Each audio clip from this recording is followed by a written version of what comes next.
Paz a todos os irmãos. Hoje, cada dia a gente está levando mensagem, né? Semana passada foi o Alexandre, na outra foi o Ricardo. A gente vem dividindo aí, toda segunda-feira a gente está fazendo aí os estudos aí. E hoje a gente vai falar sobre o estudo sobre o inferno. E quando a gente fala inferno, a maioria das pessoas, elas não tem essa compreensão real do que é o inferno, né?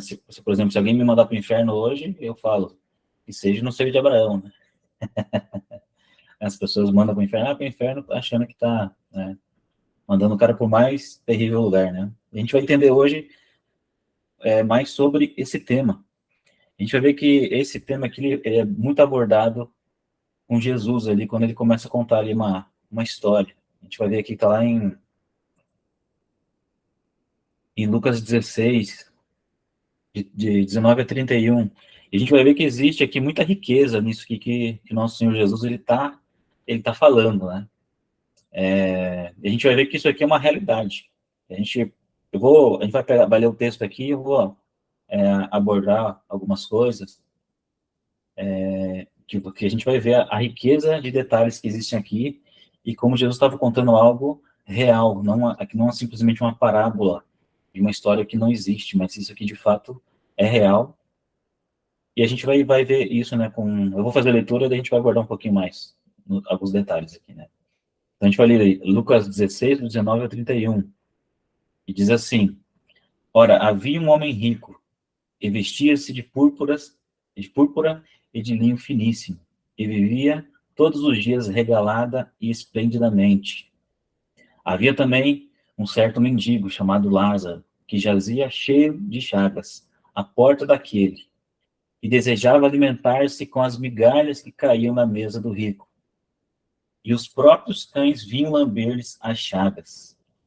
E aconteceu que o mendigo morreu e foi levado pelos anjos para o seio de Abraão.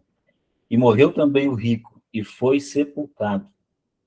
E no inferno, ergueu os olhos e, estando em tormentos, viu ao longe Abraão e Lázaro no seu seio. E clamando, disse: Pai Abraão, tem misericórdia de mim, e manda Lázaro, que molhe na água uma ponta do seu dedo e me refresque a língua, porque estou atormentado nessa chama. Disse, porém, Abraão: Filho, lembra-te que recebeste os teus bens na tua vida, e Lázaro somente males. Agora este é consolado, e tu atormentado. E além disso, está posto um grande abismo entre nós e vós, de sorte que os que quiserem passar daqui para vós não poderiam, nem tampouco os de lá passar para cá. E disse-lhe: Rogo-te, pois, ó Pai, que mandes a casa de meu pai, pois tenho 5 irmãos, para que lhes dê testemunho, a fim de que não venham também para este lugar de tormento. Disse-lhe Abraão: Tem Moisés e os profetas, ouçam-nos. Ele disse: Não, pai Abraão, mas se algum dentre os mortos fosse ter com eles, arrepender-se-iam. Porém Abraão lhe disse: Se não houve a Moisés e aos profetas, tampouco acreditarão, ainda que algum dos mortos ressuscite. Então, aqui, essa aqui foi toda aqui a história que Jesus contou aqui, né? A gente vai ver alguns detalhes. Essa revelação aqui eu aprendi com o pastor Pedro, né? Recebi uma revelação no meu celular, deu um sininho ali. Vou compartilhar com os irmãos aqui. Não sei se todo mundo conhece, mas tem lá no canal do pastor Pedro, tem esse vídeo que fala sobre isso. Aqui a gente vai ver aqui, ó, que esse homem rico, ele se vestia de púrpura e de linho finíssimo. E se a gente olhar para essa questão do linho finíssimo e púrpura, isso aqui vai nos remeter a sacerdotes lá da Antiga Aliança, né? Linho finíssimo. Então aqui Jesus ele sempre tem um público-alvo quando ele está falando essas histórias, as parábolas. Então ele tem um público-alvo a quem ele quer atingir. E aqui nesse ponto ele está contando essa parábola, essa história, né? Essa parábola aqui. E aqui ele colocou um elemento aqui, linho finíssimo. Então isso vai levar para quem? Vai levar lá para a casa de Judá. Vamos levar para os judeus, que tem o templo ali, que tem os sacerdotes. E eles tinham uma aliança com Deus, então eles viviam a mesa deles era repleta, né? Uma mesa cheia. E a gente vai ver que havia também um certo mendigo chamado Lázaro, que jazia cheio de chagas à porta daquele. Esse Lázaro, ele vai apontar ali para a casa de Israel. A casa de Israel, que Deus tinha rompido a aliança com eles, e eles desejavam participar daquela mesa, mas não tinham. E essas chagas aqui, a gente vai ver que chaga, lepra, todas essas coisas, elas se remetem ao pecado. Né? Através do pecado, entrou a doença, entrou a morte. Então, toda essa simbologia aqui de uma pessoa cheia de pecados, né? E ela desejava. Porém, a gente vai ver que Jesus estava sempre alertando ali os fariseus, os escribas, porque eles eram rigorosos no cumprimento da lei em alguns aspectos, porém em outros eles não queriam saber. A gente vai ver ali em Mateus 23, que Jesus fala assim, que vocês dão o dízimo do endro, do cominho, e menosprezam, né, o essencial, que é a justiça, a misericórdia e a fé. Então ele fala assim, a gente vai ver em Malaquias também falando isso, vocês são parciais na aplicação da lei.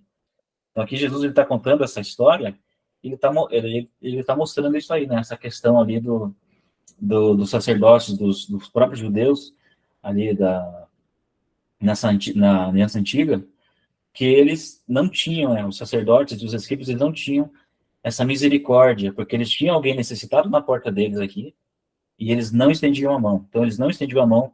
A gente vai ver a parábola do bom samaritano, onde Jesus vai contar essa história ali do samaritano, e ali passa o sacerdote, passa o levita, e todos eles passam de longe, né? Não quer saber daquilo ali, não. Eles querem só cumprir os rituais deles no templo, fazer o jejum deles lá e ficar com cara triste para que eles venham receber a glória por aquilo ali, né?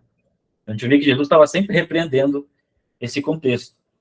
A gente vai ver que esse contexto também ele vai se aplicar na nossa realidade. Se a gente agir de igual modo, sem ter misericórdia, o caminho que nós vamos percorrer vai ser o mesmo desse rico aqui. Então, Jesus está aplicando uma história que aplicava para aquele tempo, né, para o tempo atual em que ele estava ali, mas também aplica para os nossos dias e tempos futuros. Né? Aí ela vai aplicar durante a vida do cristão. E a gente vai ver que existe aqui essa questão de Lázaro. Se a gente olhar essa questão do Lázaro, é o que eu aprendi lá com o pastor Pedro, essa revelação do Lázaro. A gente vai ver que esse Lázaro, ele morre, né, ele está cheio de chagas e acaba que ele morre. E ele então vai para o seio de Abraão. E ali a gente vai ver que o rico, ele fala assim, manda Lázaro molhar a ponta do dedo. Então a gente vai ver que o rico, ele reconhece uma autoridade ali na vida de Abraão sobre Lázaro. Então a gente vai ver esse ponto, né? Esse Lázaro, esse mendigo que morreu e foi para o seio de Abraão, foi lá para o mundo dos mortos. Mas a gente pegar esse nome Lázaro e clicar lá no original, a gente vai ver que a origem dele é de Eliezer.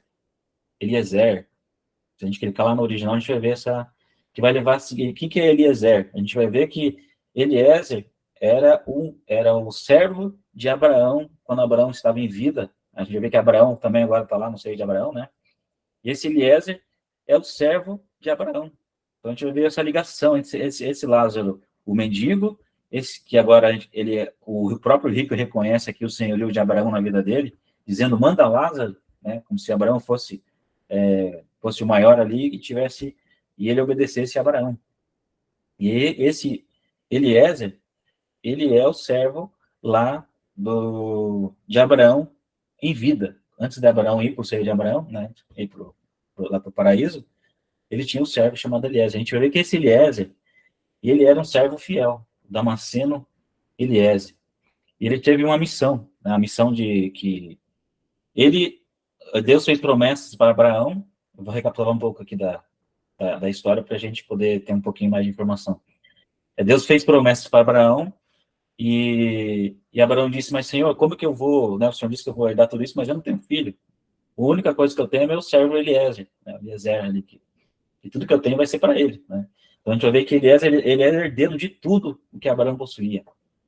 E aí Deus fez promessa para ele que viria um filho, né, o Isaac. E Isaac nasceu, E quando Isaac nasce, Eliezer, que era o proprietário de tudo, agora ele já não tem mais nada.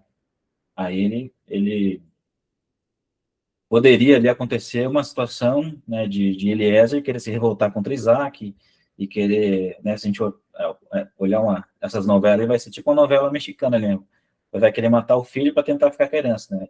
A gente vai ver que não é isso que acontece. Eliezer, ele se mantém um servo fiel mesmo após perder tudo que ele tinha. Então ele é fiel no pouco e também ele é fiel no muito e ele continua sendo fiel no pouco.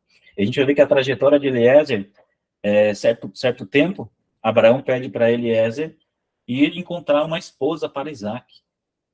E aí Eliezer, ele vai, então, até o local, ele pede um sinal para Deus, ele vai lá e encontra uma mulher virgem, formosa, na beira de um poço.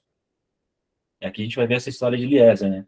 Um servo fiel, um servo que, que cumpria, né, o chamado dele como servo. E então ele foi lá e encontrou a noiva para Isaac, pediu lá o sinal para Deus, deu o sinal para ele que era ela, ele falou para ela, e ela, sem conhecer o noivo, aceitou se casar com Isaac. Então a gente vai ver essa tipologia de Eliezer e Lázaro, ele vai apontar para um cristão fiel. Se a gente olhar toda essa trajetória, vai ser um cristão fiel. E a gente vai ver que existe um Lázaro também que é amigo do nosso Senhor Jesus. Que ele fica 4 dias morto, e o Senhor Jesus vai lá e ressuscita ele, no quarto dia. E esse Lázaro, amigo de Jesus, ele é amigo de Jesus. Olha lá, então a gente vê a história de 3 Lázaros, elas formando uma história. E somente Deus poderia formar isso, né? Algo que transcende o tempo. O Abraão lá de trás, o Lázaro aqui da frente, junto com a história que Jesus está contando de outro Lázaro que encontra Abraão. Então, essa história toda ela se liga. A gente vai ver a gente vai ver que é a caminhada dos cristãos, né? Por exemplo, se quando Eliezer ele foi encontrar uma esposa para Isaac, é uma tipologia de nós indo buscar os irmãos perdidos por aí, a gente anunciando o evangelho, a gente não está de olho nas riquezas do Pai, mas a gente quer cumprir, ser um servo fiel e lá obedecer o que o Pai quer que a gente faça. O nosso Deus e nosso Pai, ele quer que nós vamos entre os povos e a gente vai anunciar, né, o evangelho, anunciar que o reino de Deus está próximo, e com isso a gente vai, então, encontrando irmãos e trazendo eles, então, para uma aliança com o Pai, né? Essa é a tipologia aqui de Isaac. E com isso a gente se torna amigo de Jesus, porque se a gente começa a fazer a vontade do Pai, automaticamente a gente começa a ser amigo de Jesus. E quando a gente morre, assim como aconteceu aqui com Lázaro, que estava lá no seio de Abraão, quando Jesus voltar, então ele vai ressuscitar esse Lázaro, né? Vai nos ressuscitar, aqueles que estiverem ali no seio de Abraão, vai ser ressuscitado. Então, diante dessas riquezas todas, a gente vê que essa é uma história que ela tem muita profundidade, né? E o outro detalhe, eu acrescentei essa questão dos Lázaros ali só para a gente ver mesmo essa profundidade que existe nesse nome Lázaro. E um outro detalhe que a gente vai ver, aqui ele está mostrando que tem o rico foi para o local de tormento e o Lázaro foi para um outro local, e o próprio Abraão diz, vocês não podem passar para cá, e nem nós não podemos passar para aí, nem vocês passar para cá. Está posto um grande abismo entre nós e vós. Então, aqui a gente começa a ver já o cenário que está se montando ali. Então, a gente tem um lado o seio de Abraão, um outro lado o local de tormento, e entre eles um grande abismo, né? Esse aqui é o que está sendo montado aqui nessa história, esse cenário, né? E a gente vai ver que sim, que o rico ele vai falar assim, rogo-te, pois, ó pai, que mandes a casa de meu pai. Ele está querendo mandar Lázaro para lá para a casa do pai dele, pois tenho 5 irmãos. E a gente vai ver lá das 12 tribos, quem tinha 5 irmãos, a gente vai ver que é a casa a casa de Judá, que é formado por 6 irmãos, com Raquel Jacó e Lia, tem 6 filhos. E quem está passando ali é um filho, e lá ele tem 5 irmãos que ficaram, né? Uma tipologia para a casa de Judá. Manda lá, porque se eles ouvirem, né, para que eles não venham para aqui. Aí Abraão disse assim, eles têm Moisés e os profetas, que escutem eles. Quem que tinha Moisés e os profetas nesse contexto aqui? Era apenas a casa de Judá. A casa de Israel estava sem aliança, eles estavam misturados ali com os gentios já, né? Que eram considerados, que eles eram samaritanos ali, né? Um povo rejeitado. Meu Carol, quer falar? Pode falar? Isso. Pastor, a gente estava estudando na sexta-feira e aí surgiu uma dúvida com relação a isso. A gente sabe, né? Morreu, né? Ou vai para o seio de Abraão, ou vai para o outro lado, né? A pergunta era dos arrebatados, né? Os que foram arrebatados, para onde foram? Foram para o seio de Abraão também? Sim, só tem, por exemplo, a gente vai ver Jesus, ele diz, né? Não lembro o texto agora, ele fala assim: ninguém subiu a não ser aquele que desceu. Então, Uhum. todos passaram pela morte, né? Todos passaram pela morte e estão lá. É que tinha um que parece que não passou pela morte. A gente Não viu a morte, eu não lembro o nome dele. Acho que Hebreus 10, ou Hebreus 11, falei isso? Não lembro eu certinho. não foi? Não, ele não lembro. Ainda não lemos Hebreu, a gente está lendo Levítico, né? Agora ele está finalizando. Irmão Ricardo, consegue dar uma lembrada aí? Eu vou tentar procurar aqui, tá? Quem subiu? Você está falando Enoque e Elias. Enoque, isso. É isso, irmãos, é Enoque e Elias, né? Então, o que acontece? Eles não experimentaram a morte, mas no sentido de que a morte natural que o homem, todo e qualquer ser humano passa. Então, eles não passaram por este processo natural da morte. Todavia, eles não foram ao céu, eles foram para uma região, né? O próprio Senhor teve uma tratativa peculiar com Enoque e uma tratativa peculiar com Elias, e eles foram para o seio de Abraão. Tá? Então, essa questão de não experimentar a morte é a morte natural que o ser humano passa, naturalmente passa após o pecado, porque o preço do pecado é a morte, mas com relação a eles, teve uma tratativa específica do Senhor, e eles não passaram pela morte natural que o ser humano passa. É isso, esse é o entendimento que eu tenho. A morte da carne, né? Essa morte natural. Que todo mundo passa, né? Exato. Ficou bem Aí esclarecido. o pastor Gleison até comentou, Hebreus 11 vai chancelar essa questão, que eles morreram. Fez a citação de Enoque, fez a citação de Elias, fez a citação dos patriarcas, e ali fala que eles morreram, né? Pastor Pedro aí, continua. Então, irmãos, o único que não tinha pecado e se fez pecado por nós foi o Senhor Jesus Cristo, e ele foi para o seio de Abraão, né? Ele foi para o inferno, foi para a região inferior da terra. Obviamente, Enoque e Elias também foram. Da maneira como o Ricardo acabou de explanar aí, é a maneira que eu creio também. Mas Enoque e Elias são homens caídos, pecadores, precisam da remissão de seus pecados, então por isso morreram. É fato que todo ser humano é dado à morte. Por quê? Porque em nós está a natureza adâmica, do primeiro homem, do primeiro Adão, que é caída. E só em Cristo Jesus que essa genealogia caída de Adão se torna incorruptível, só em Cristo. Então, assim, voltando aqui ao assunto da aula que o Greisto estava dando, assim, só não vou dar 10, Greisto, porque você deu uma vaciladinha. Ah, é? Quando você começa essa parábola do rico e do Lázaro, você tem que ler lá em cima, em Lucas 16, o servo infiel. Porque você vai começar a explicar essa parábola, que ela começa lá em cima, com o servo infiel. E o servo infiel é o rico. Porque ele era o detentor do sacerdócio levítico, da casa de Judá. Ele era os levitas, né, uma parte dos levitas que associados a Arão e a Moisés, eles detinham, eles moravam, né, eles eram considerados judeus porque ficaram no sul, junto com a tribo de Benjamim e a tribo de Judá. Então, eles faziam parte do reino do sul, por isso, casa de Judá. E ali, naquela parábola, Jesus está mostrando isso, mostrando que, da mesma forma que quando você lê o servo infiel e ele ele trata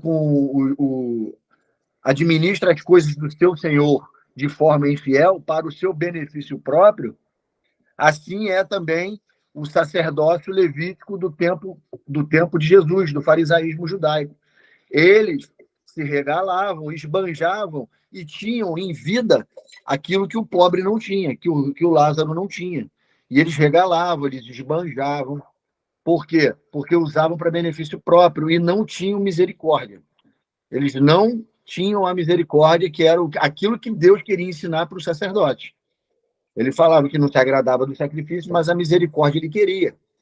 E eles não tinham misericórdia, e na parábola, Jesus ele deixa bem claro isso, ele frisa muito bem isso, porque o público-alvo dele começa lá em Lucas 15, lá em cima, quando ele está falando para fariseus, saduceus, publicanos e os detentores da lei, os homens da época que estavam cercando ele ali, fazendo o cenário, né, o contexto pelo qual ele estava proferindo essas parábolas. Ele estava lidando com esses homens. Esses caras, eles não tinham misericórdia de ninguém. E eles usavam tudo aquilo que Deus investiu para eles, como sacerdotes, para o seu bel prazer, para status, para serem a nata do farisaísmo judaico, a nata do povo de Israel que vigorava no sul. Então, assim, ele está mostrando, eu te dei em vida, e Lázaro eu não dei nada. Mas aqui ele está no seio de Abraão. Então, ali naquela parábola, ele está mostrando que o servo infiel é o rico. E o servo fiel é o Eliezer, o Lázaro, porque a palavra Eliezer ela é a transliteração do nome Lázaro em hebraico. Lázaro é Eliezer em hebraico. E Eliezer é Lázaro em grego. É o mesmo nome. É o mesmo que o meu nome, que é Pedro, em francês é Pierre. Em inglês é Peter. É a mesma coisa. Eliezer é Eliseu, Eliezer é Lázaro, entende? Então ali, essa chave é que conecta os Lázaros. E ali mostra que, na parábola, está linkando o seio de Abraão, porque Lázaro ele tinha intimidade com Abraão, porque, tanto é que Abraão estava com ele no seu regaço, no seu seio, no seu peito. Ele estava repousado no colo de Abraão, quando o rico o viu. E ele fala assim, então, ó, pai Abraão, ele fala assim, pai Abraão, que já mostra uma genealogia. Se ele é pai, obviamente, aquele cara que está ali é da tribo de Judá. Ele chama de pai e ele reconhece o patriarcalismo de Abraão, né? Ele reconhece isso. E ele fala, pai Abraão, manda Lázaro vir aqui, molhar o dedo e passar na minha boca, porque eu estou atormentado com esse calor que está aqui. Essa quentura que está aqui. E ele reconhece, e isso é um link importante de você sacar na parábola, que ele está mostrando que Abraão tem autoridade sobre Lázaro, ou seja, ele era um mordomo de Abraão, um mordomo fiel de Abraão, o homem que administrava os bens de Abraão, que era muito rico. E aí foi o que o Grace falou. O Grace falou que ele mesmo sendo aquele Eliezer, sem nada, ele foi fiel o tempo todo, foi fiel no pouco, no muito, e foi fiel no pouco. Foi ele que trouxe Rebeca para Isaac, né? Que é uma tipologia de Cristo e a igreja. Ele faz parte, é como se Eliezer, fizesse o papel das duas testemunhas. Ele que vai lá, ele que atavia ela, ele que coloca a aliança no dedo dela, veste ela, adorna ela, é como se fosse a igreja ataviando a própria igreja.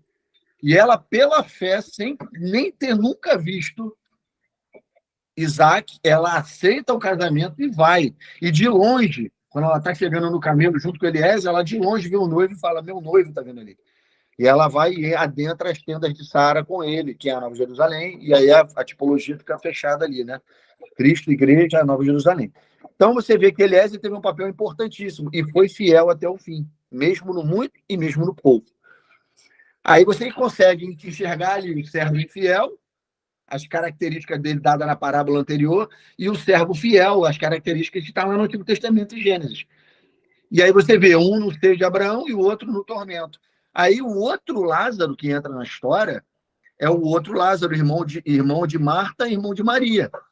Esse Lázaro, ele conecta uma história que ela está no meio dela, tem a parábola do rico do Lázaro, antes dela tem o Eliezer como servo fiel, e depois dela tem uma ressurreição de um Lázaro, no quarto dia, que é a ressurreição do corpo que é corruptível.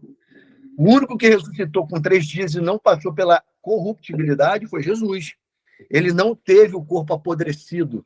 Deus ressuscitou ele no 3º dia. Lembra? Mas Lázaro, ele fez questão de ir no 4º dia. E tem um porquê disso. Porque Jesus Cristo estava completando essa história. Ele precisava ressuscitar Lázaro no 4º dia para nos mostrar a ressurreição em corpo incorruptível. Era uma tipologia da ressurreição gloriosa, aquilo que estava acontecendo com Lázaro.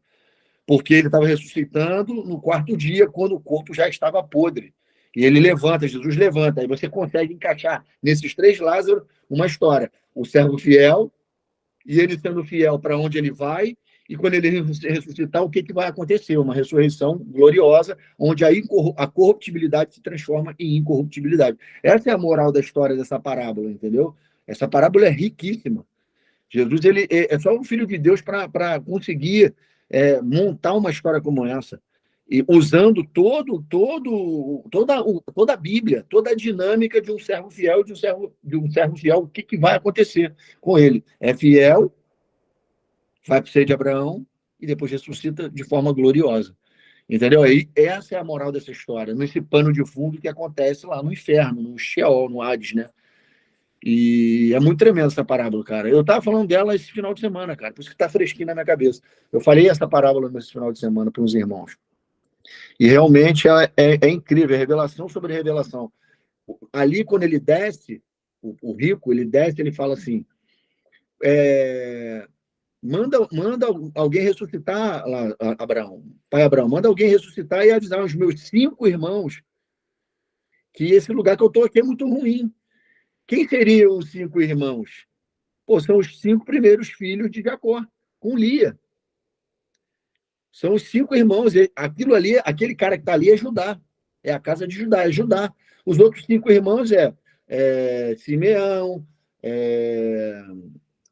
Simeão, Levi, Rúben e todos os outros. Agora eu esqueci os nomes. Mas os outros 5 irmãos de Judá. Ele está falando, manda lá. E aí ele fala, não, parece que eles têm a lei e os profetas. Obviamente que eles tinham a lei e os profetas. Eles tinham que se fiar pela lei e pelos profetas.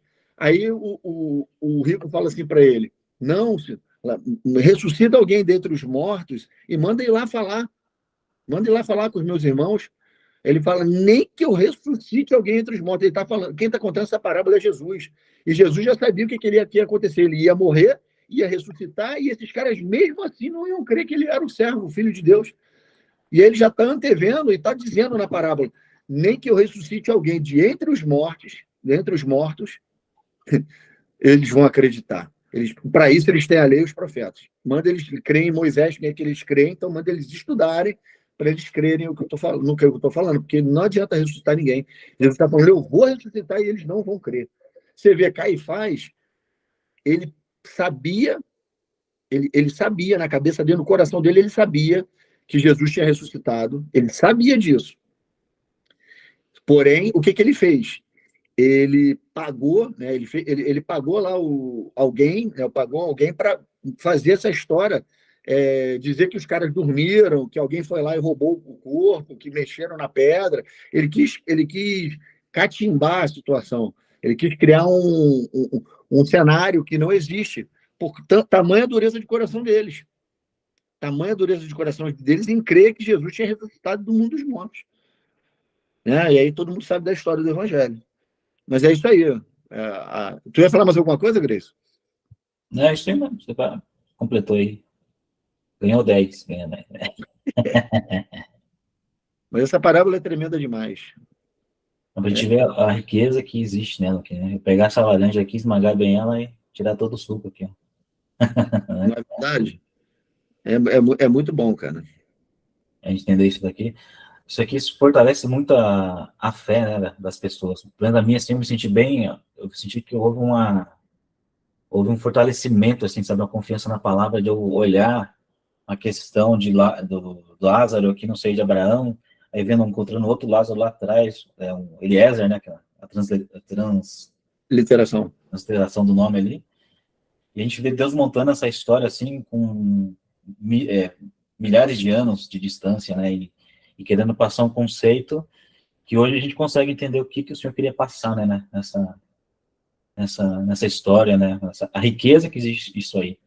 Isso é uma confirmação assim, da palavra de Deus para mim, que foi tremendo, assim. Eu falei, meu Deus, eu fiquei impactado assim, uns dias, assim, depois que eu vi essa mensagem, né? Falei, que isso, rapaz, realmente, Deus é quem está no comando de tudo aí. É o senhor do tempo, né? Ele pegou histórias e tempos diferentes, dispensação de tempos diferentes, pessoas que nem se conheciam, nem interagiram, botou um lá no Velho Testamento, um no Novo Testamento e contou uma história unindo as duas histórias. É só Jesus para fazer isso. Eu até perguntei pro Pedro, mas como é que você descobriu isso aí, cara? É pelo Espírito mesmo, né? Essa história aí, e a da mulher samaritana, foi pelo Espírito, cara. Eu estava ouvindo o João lá, a história da mulher samaritana, e depois, primeiro veio a da mulher samaritana, depois veio essa. Porque se eu não tivesse as peças da mulher samaritana encaixando com Rebeca, eu não ia ter essas peças aí, de Eliezer, eu não ia ter. Primeiro veio uma, depois veio a outra. É por isso que não faz sentido a gente olhar para essa história e ver nela uma parábola. Porque se fosse uma parábola, não se encaixaria com a realidade que a gente está para viver, né? Aqueles que morrerem e aqueles que serão glorificados. Na verdade, a parábola, ela tem um intuito, né? Ela tem um objetivo. O objetivo dela é mostrar, né? Porque Jesus ele usa o pano de fundo dessa parábola uma região que existe, uma região dos mortos. Ele queria, na verdade, descrever essa região. Aliás, é a única passagem bíblica em que a região do Hades, ou Sheol, é descrita com detalhes. É a única. E é através de uma história.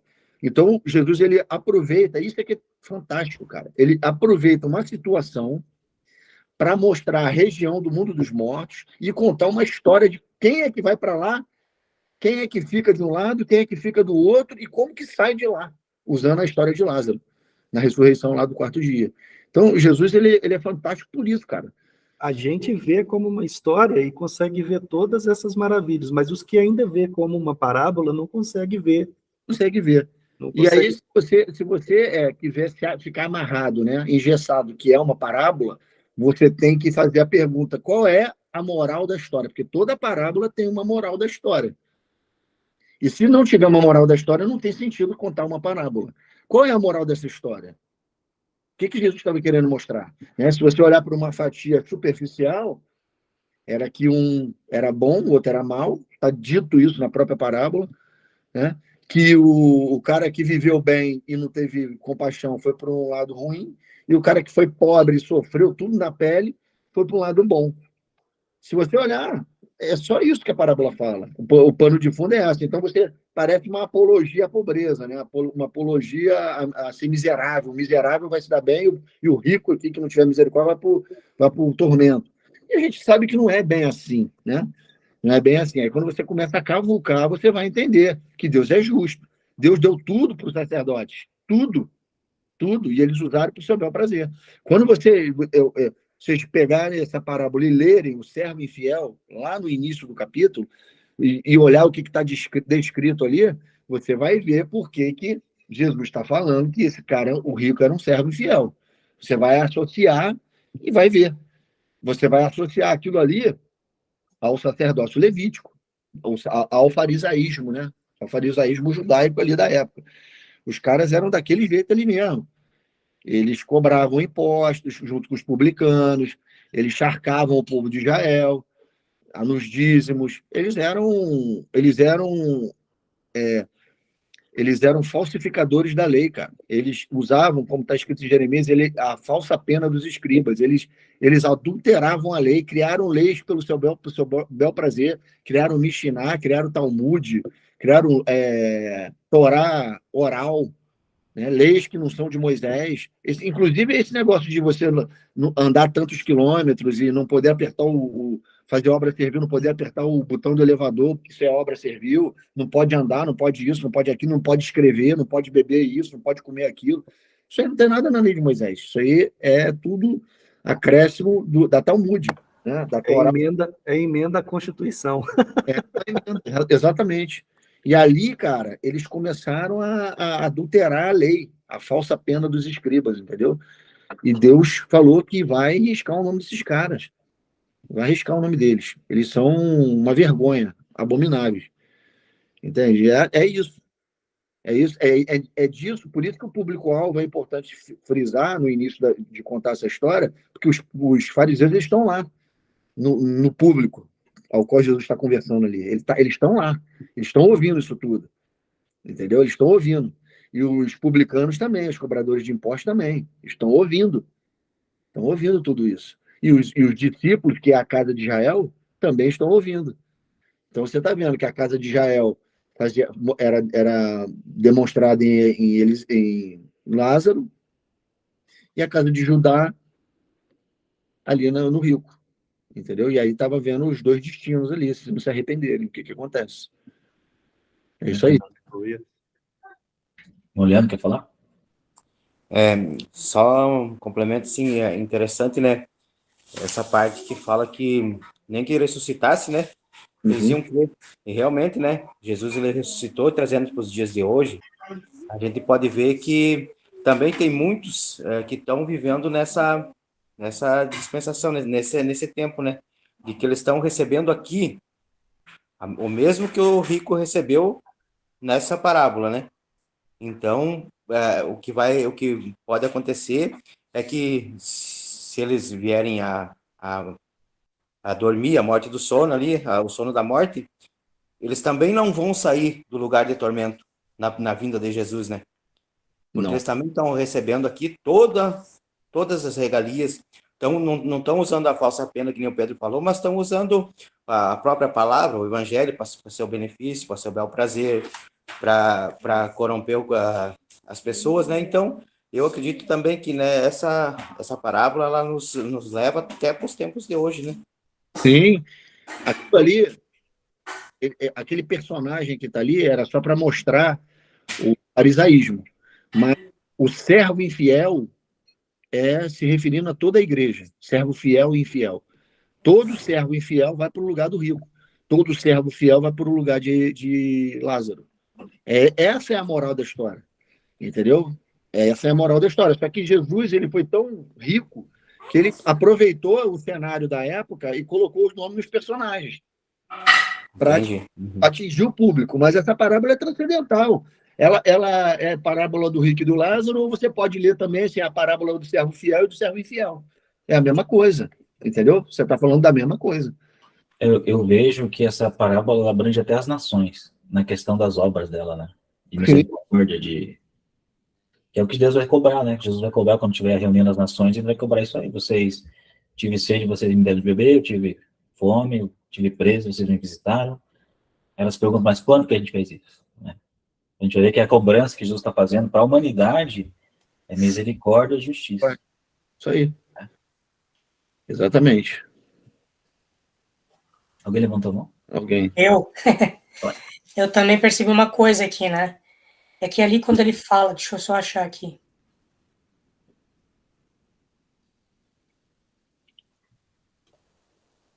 Fica aparecendo uma mensagem aqui na frente, não consigo. Aí, que ele fala ali, rogo depois, pai, que mandes a casa de meu pai, pois tenho 5 irmãos, para que eles dê testemunho, a fim de que não venham também para esse lugar de tormento. Disse-lhe Abraão, tem Moisés, os profetas, ouçam-nos. Então ele fala que, além daquela situação de 5 irmãos lá, de ser a casa de Judá, ele fala 5, né? E o Pentateuco são 5 livros. E ele cita a lei, né? Então, que eles tinham, se ele lesse a lei e os profetas, eles seriam salvos, né? E vem bem em consonância com o pastor falou ali das leis que eles criaram, né? Então era para eles lerem a lei, mas a lei verdadeira que Deus colocou através de Moisés, que são o Pentateuco, né? E mais os profetas. Mas não, eles criaram outras leis em cima de toda a lei que Deus tinha dado. Eles criaram a lei que era ao bel prazer deles, né? Então isso também é um ponto interessante, né? Verdade. É o que se a pessoa ela lê tudo isso aqui e não tem esse conhecimento, que ela vai conseguir extrair isso daí. O rico vai para o local de tormento, o pobre vai para o seio de Abraão, né? Não precisamos de Cristo, não precisamos de sacrifício algum, né? Aqueles que olham como uma parábola fala que um vai para o céu e outro para o inferno, acabou. Só porque é rico vai para o inferno, e porque é pobre vai para o céu. Né? Isso aí. A gente vê que não é bem assim. Né? Mãe Gisete? Oi, irmãos, paz. Nossa. Então, sobre esse aspecto, né, se isso é história, se é apenas parábola, um acréscimo somente. Eu até anotei aqui na Bíblia, Lucas, versos 2 e 25, que Deus, ele começa falando sobre Simeão, e ele começa exatamente do mesmo jeito que ele conta essa história do rico e do Lázaro. Começa assim, na minha versão, deixa eu ver aqui, 2:25, peraí.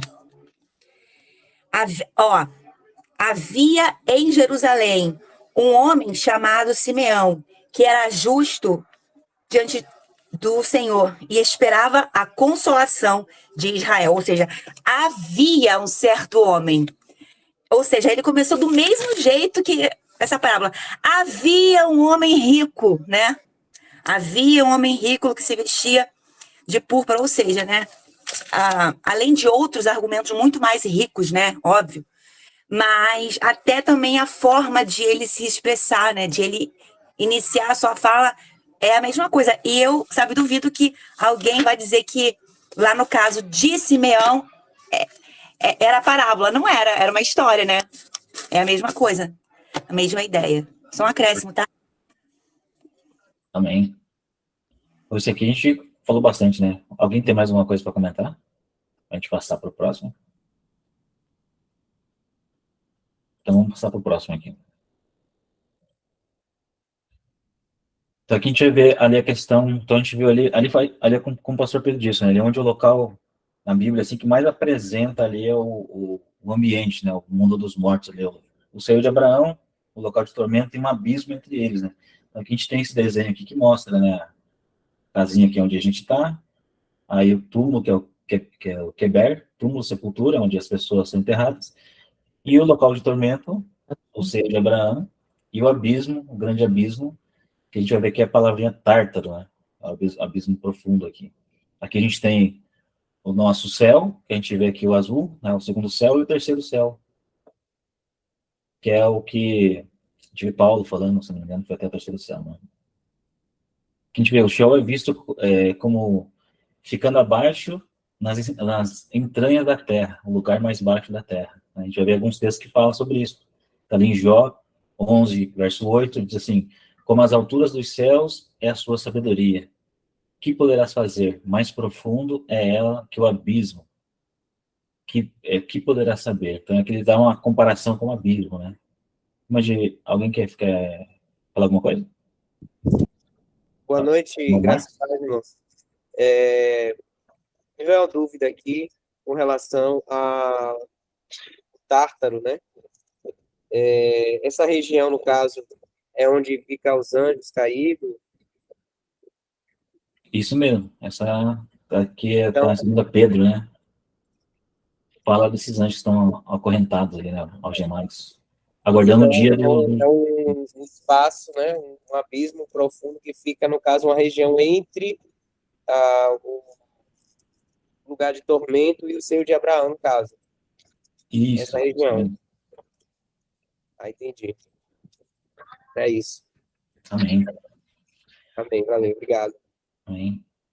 O outro texto aqui, Isaías 44, 23. Regozijai-vos, ó céus, porque o Senhor fez isto. Exultai, vós, ó profundeza da terra. Retumbai com júbilo, vós montes, vós bosques de todas as árvores. Porque o Senhor remiu Jacó e se glorificou em Jacó e se glorificou em Israel. Então, aqui a gente vê que ele também fazendo um exemplo aqui da profundeza da terra, né? Exultai em profundeza da terra. Amós 9:2. Ainda que desça o mais profundo abismo, aqui ele menciona sobre o abismo, né? A minha mão os tirará de lá. Se subirem ao céu, lá eu os farei descer. A gente tem até a canção do irmão Ricardo, né, que fala da questão do abismo, né? Tu ali estás, do Salmos Não lembro agora. Bom, Salmo Ricardo, É o 139. 139. A canção é muito boa, eu gosto dela. A irmã Mas, Ricardo, Gisete alguma estava coisa? com a mão. Não, a irmã Gisete está com a mão levantada. Não sei se ela quer falar, se ela não abaixou a mãozinha. Oi, mas não, eu acho que eu esqueci de abaixar aquela hora que eu tinha levantado. Desculpa, gente. Vai cansar desse jeito ali.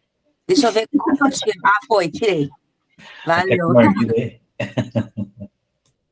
Então aqui a gente vê os exemplos aqui, né? Alguém que falava alguma coisa?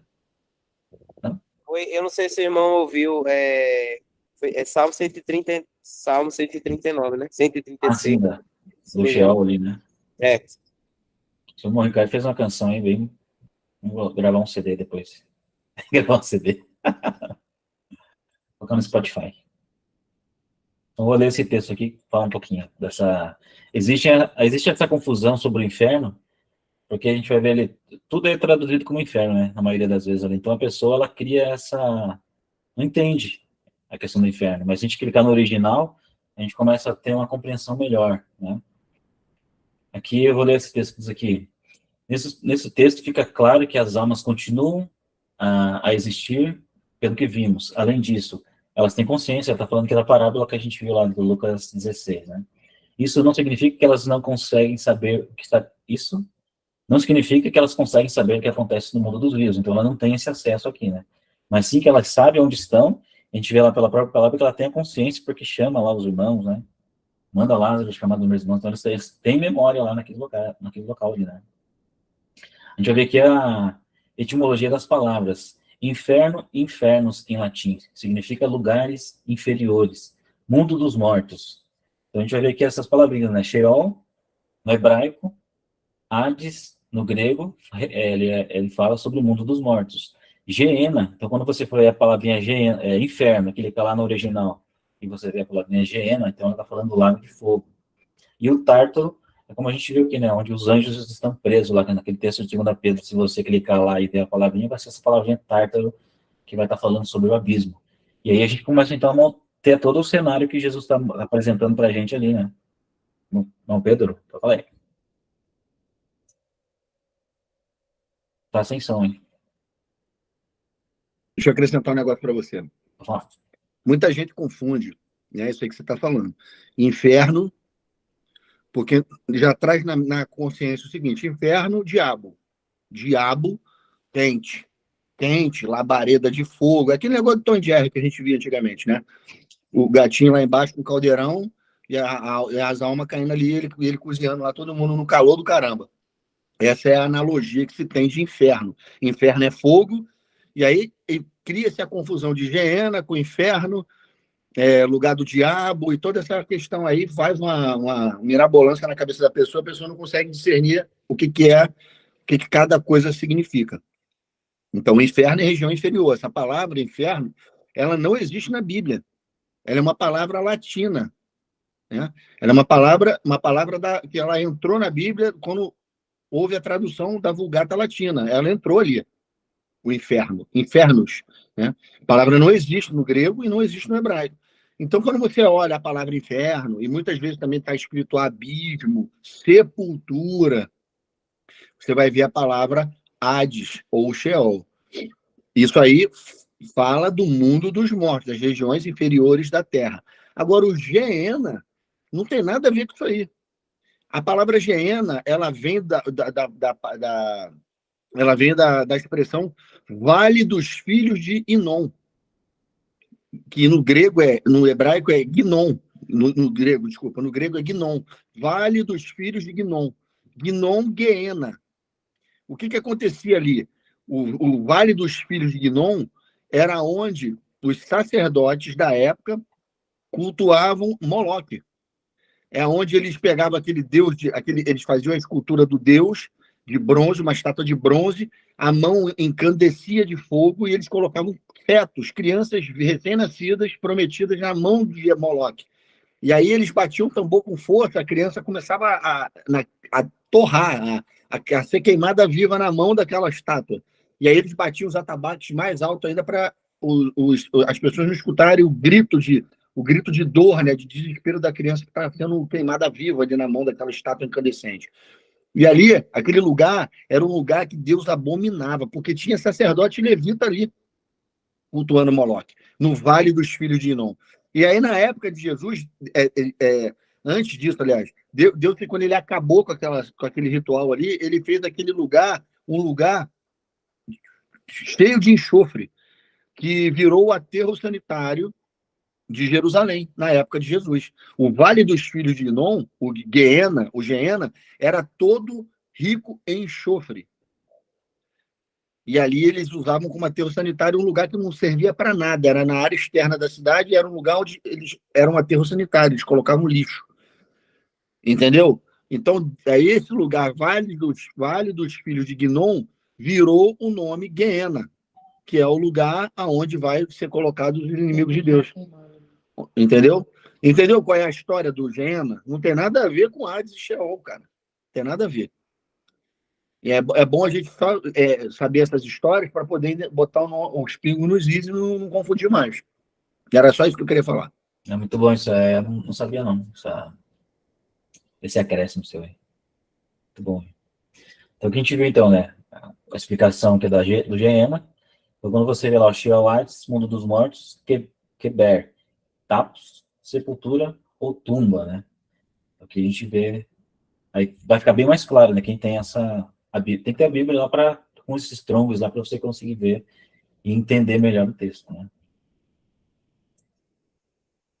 A gente vai ver aqui, ó, 2 Pedro 2, verso 4. Ora, se Deus não poupou os anjos quando pecaram, antes, precipitando-os no inferno, os entregou ao abismo de trevas, reservando-os para o juízo. Então, se a gente clicar aqui na palavrinha inferno, que eu marquei em azul aqui, ó, vai estar lá, ó, Tártaro. Então, aqui a gente vai ver a tradução correta seria Tártaro, né? Então, os anjos estão lá presos, lá como o irmão tinha perguntado ali, né? Lá em Judas 1, verso 6. E há anjos que não guardaram seu estado original, mas abandonaram o seu próprio domicílio. Eles têm guardado sobre trevas, né, lá em algemas eternas para o juízo do grande dia. Então, eles estão lá guardando o juízo, né, do grande dia. 1 Pedro 3, 18, verso 22. Pois também Cristo morreu. Esse texto que eu acabei acrescentando depois, ele não vai ter ligação aqui com a... Acabei acrescentando, eu lembrei na hora aqui que podia pôr esse texto, depois a gente dá uma olhada nele. Eu vou ler, mas ele vai falar, não vai estar ligado com o assunto aqui, né? 1 Pedro 3, 18, 22. Pois também Cristo morreu uma única vez pelos pecados, os justos pelos injustos, para conduzir-vos a Deus.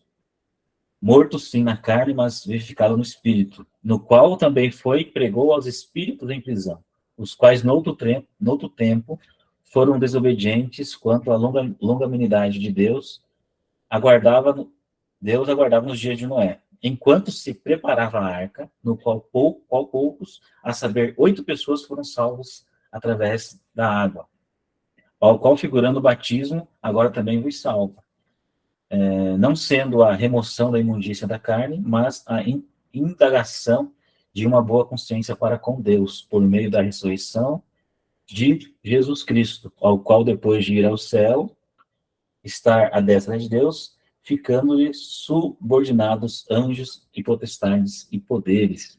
Então, a gente vai ver que lá Jesus, nesse texto, ele mostra lá que Jesus, quando ele morreu, ele foi lá ao Hades e se apresentou, né? Foi lá e falou: eu sou o Filho de Deus, né? E um dia vocês vão sair daqui e cada um vai ser julgado conforme as suas obras. Isso a gente linkando com outros textos, né? Cada um vai ser julgado conforme as suas obras. Então, ele falou e se apresentou, né? É isso que eu entendo aqui. Alguns falam que foi pregar arrependimento lá, mas não faz sentido, né, essa mensagem. Aqui a gente vai ver essa questão de Jesus, em Atos, aqui ele vai pregar mais sobre Jesus, né? Sobre a palavra, Davi pré-anunciando ali que Jesus ficaria esse tempo morto e que ele não veria a corrupção no corpo dele. Aqui vemos que o próprio Cristo, após a sua morte, esteve 3 dias e 3 noites no centro da terra, conforme profetizado por ele. Está lá em Atos. Pastor Klaus, falar? Pode falar aí. achei interessante esse comentário que o irmão fez agora aí de Pedro, e levando um pouco para o começo da ministração, é que joga por terra aquela teologia, né, do sono da alma, né? Porque a gente vê ali interação entre as almas e vê Cristo interagindo também com elas, né? Quando ele desce, né, até o Hades, né? Aí então a gente vê essa interação. Então aí também a gente vê cair por terra essa heresia do sono da alma, de que aqueles que morreram neste momento estão dormindo e aguardando apenas o juízo ou o arrebatamento. É interessante a gente... Cláudio, Oi. tem mais textos. Isaías 14 fala também, quando o diabo está descendo para o mundo dos mortos, as almas estão reconhecendo. Isso. Também tem. Então, a gente vê aqui esses paralelos, né? Que já vai derrubando e quebrando essas heresias, jogando tudo por terra, né? E é maravilhoso isso aí. Muito bem. Verdade mesmo. O irmão Ricardo tinha levantado a mão? Não? Então vamos ler esse texto aqui que fala dessa pré-anunciado que Jesus faria isso, né? Olá, Atos 2. Ali é depois do Pentecostes, né? Homens israelitas, escutai estas palavras a Jesus Nazareno, homem aprovado por Deus entre vós com maravilhas, prodígios e sinais que Deus por ele fez no meio de vós, como vós mesmos bem sabeis. A este que vos foi entregue pelo determinado conselho e presciência de Deus.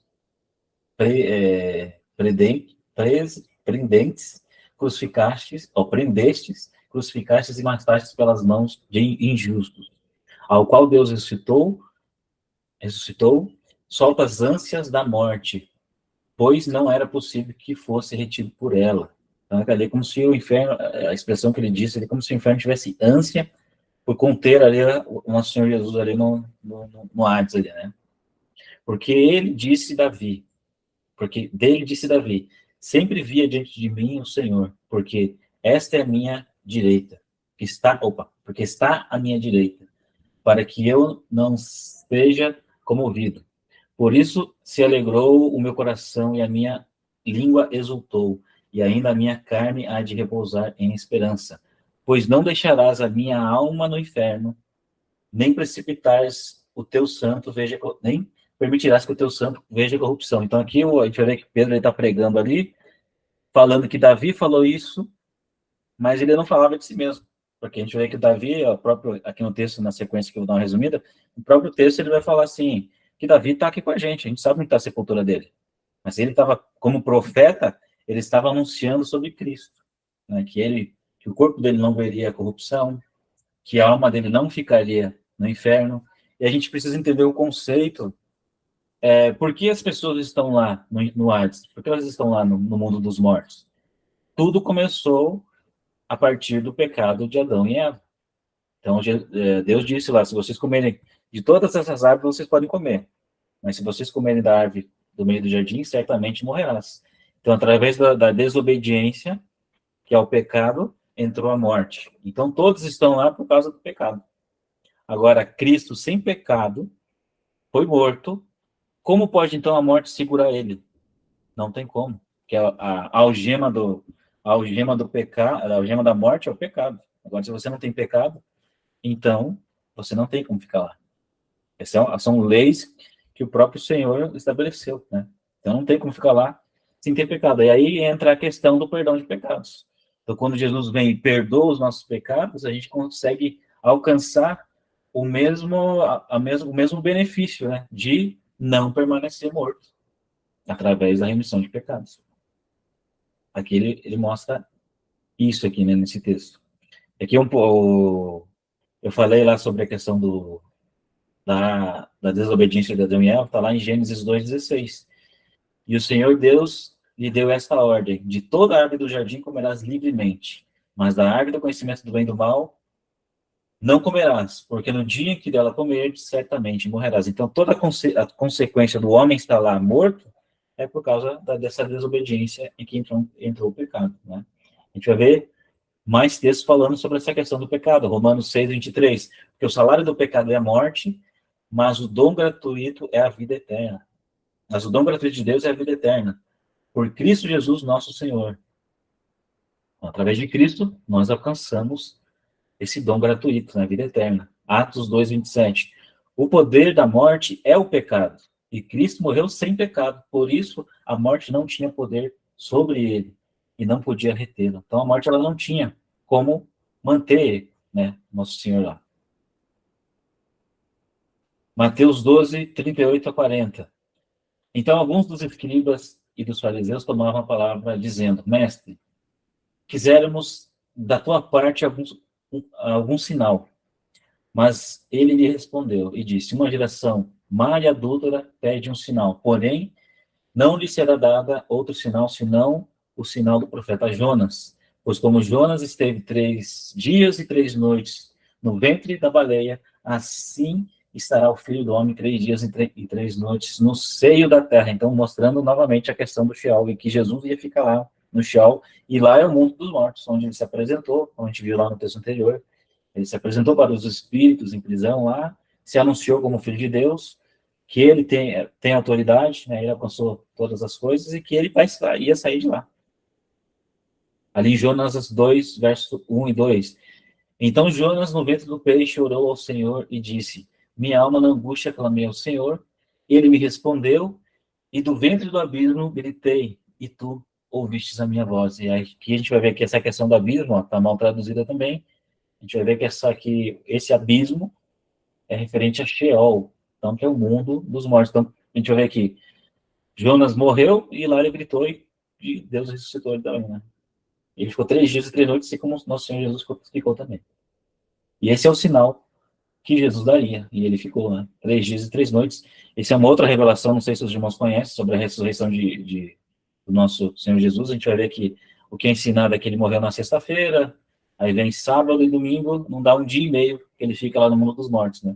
Existe uma revelação nesse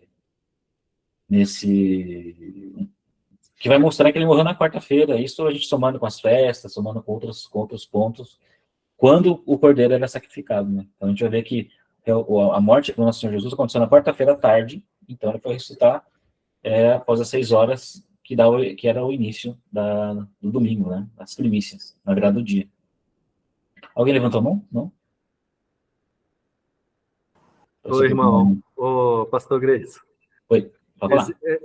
Foi justamente falar sobre isso aí, da morte e ressurreição de Cristo, que eu fui expulso do púlpito da igreja.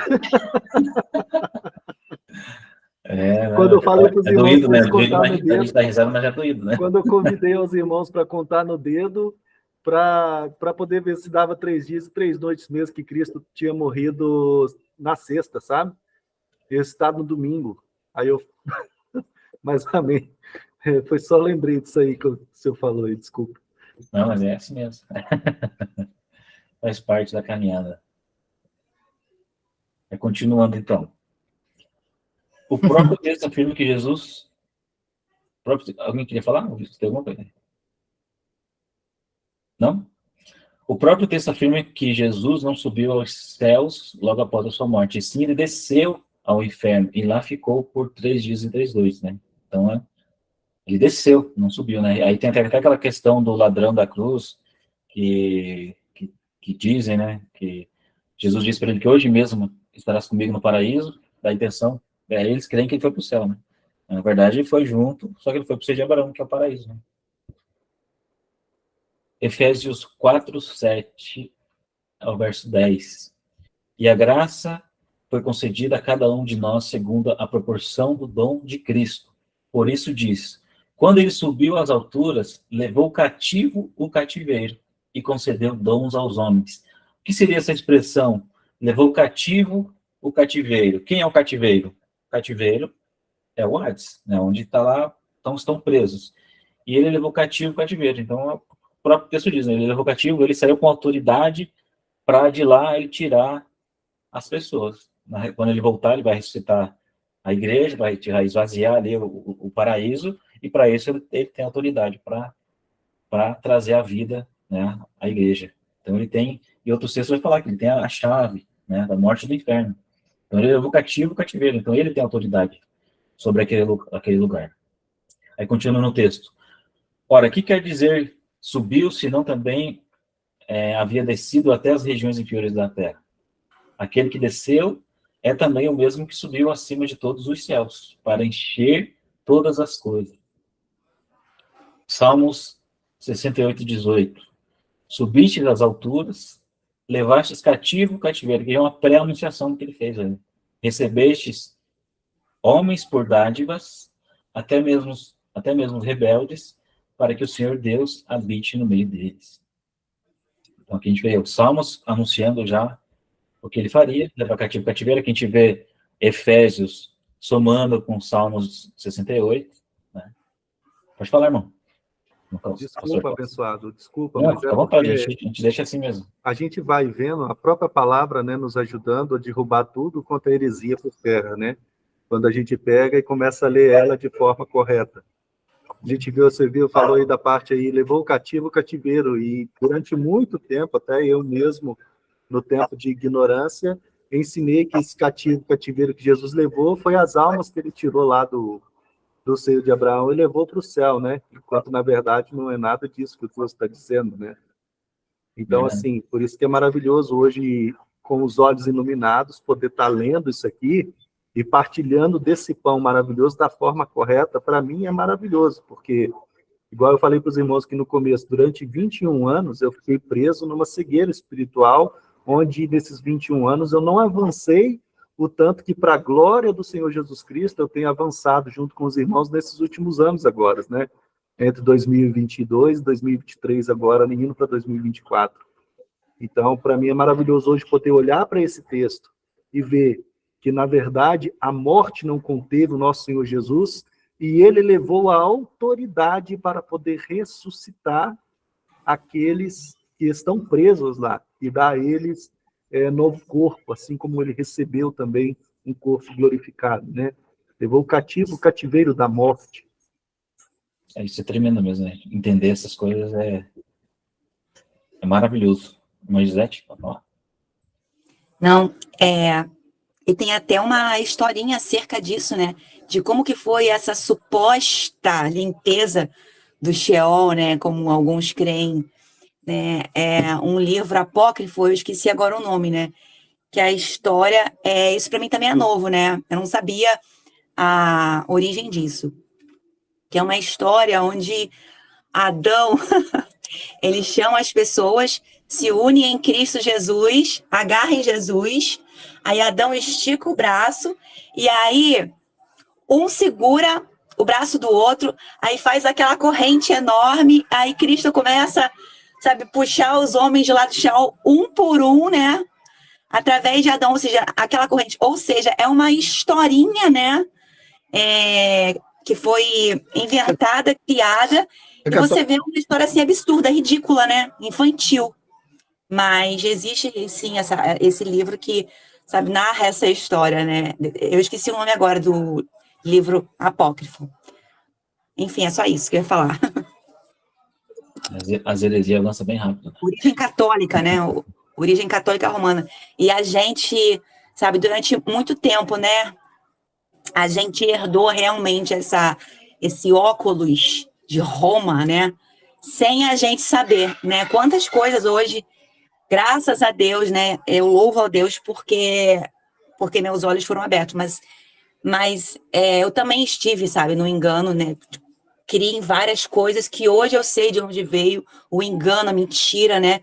Mas graças a Deus, né, irmãos, que Deus ele tem aberto os nossos olhos usando os servos dele, né? O corpo. Amém. Amém. Irmão Marcos? Então, irmãos, eu achei oportuno, né? Já que estamos tratando esse tema, me veio um texto, né? Que é uma corrente. Existem muitas interpretações, né? Esse texto, que é o texto de 1 Pedro 3,19, né? Pela qual também foi e pregou aos espíritos em prisão, aos quais em outro tempo foram desobedientes quanto à longanimidade de Deus esperava nos dias de Noé, enquanto se preparava para a arca, no qual poucas, isso é, 8 almas foram salvas pela água. Então, eu queria entender, no caso, né, qual o entendimento dos irmãos, né, com relação a esse texto, com base nessa visão, né? Se os irmãos têm essa, porque assim, no meu entender, né, a linha mais difundida, né, principalmente, eu creio que isso veio do catolicismo, né? Inclusive, os irmãos sabem aquele filme Paixão de Cristo, né? Eles estão querendo fazer uma sequência, né? Que é o Ressurreição, né? Cujo a ideia é focar nisso, né? É na ida de Jesus ao inferno, né? Para poder, enfim, a representação desse texto. Eu queria saber se o entendimento dos irmãos, né? Se os irmãos compreendem esse texto de uma maneira literal, né? Como está dizendo, né? Porque assim, a gente sabe que o morto, a pessoa está no Sheol, né? Esse proclamou aqui no original esse pregou aqui, na verdade, no original aqui é proclamar, né? Proclamou, né? Então, qual seria o entendimento aí dos irmãos em relação a esse texto, né? Com base nesse assunto, né? Só uma dúvida minha. Pastor Pedro, quer falar? Então, é o seguinte. Quem foi o primeiro pregador do evangelho? Adão. Adão pregou o evangelho. É que o evangelho que a gente está acostumado do Novo Testamento a ouvir, a pregação, é um evangelho cristocêntrico. O Cristo está ali, né? Só que no Antigo Testamento, em sua pré-existência, como a palavra de Deus, o anjo do Senhor, ele se fazia presente na virada do dia, quando ele estava com Adão e com Eva, né? Antes do pecado. Ele se fazia presente. Ele se fazia presente, falando coisas para Adão, falando coisas para Eva, e essas coisas foram sendo perpetuadas de geração a geração. Quando Deus ele falou, sede fecundo, enchei toda a terra, sujeitai os seus filhos ao Pai, a Deus, e dominai os animais. Na palavra lá, sujeitar, não aparece os filhos, mas ele está dizendo que é para encher toda a terra, ser de fecundo encher a terra, e sujeitar. Sujeitar quem? Os filhos. Acabou de estar enchendo a terra com seus filhos, com a sua descendência. E sujeitar eles a Deus. Sujeitá-los a Deus é através da pregação da palavra. E Adão fez isso, mesmo depois de ter pecado. Ele continuou fazendo. Tanto é que depois veio Caim, veio Abel. Abel deu testemunho. Abel deu testemunho de que era um homem bom, um homem temente a Deus. Não existia lei, mas eles já faziam, eles já exerciam a lei, né? Faziam sacrifícios, davam a melhor parte, com o coração grato, um coração disposto a agradar e a fazer a vontade de Deus. Então, todas essas coisas foram perpetuando até os dias de Noé. Quando Noé recebeu a incumbência de fazer a arca, Deus estava mostrando um plano através de sombra, um plano de salvação. Todo mundo está de acordo comigo aqui? Tanto é que Deus ia derramar sua ira sobre o primeiro mundo e a arca seria a forma com que eles fugiriam, seriam libertos da ira de Deus. Aquela arca tem toda uma tipologia do Filho de Deus, toda uma tipologia de Jesus. A forma como ela foi feita, betume, e tudo mais, a palavra betume, agora no hebraico, eu não me lembro, se o Ricardo puder olhar aí, no hebraico, a palavra betume, ela tem um significado de redenção, ou de alguma coisa a ver com o sacrifício de Jesus, eu não me lembro agora o significado, está me faltando na memória aqui.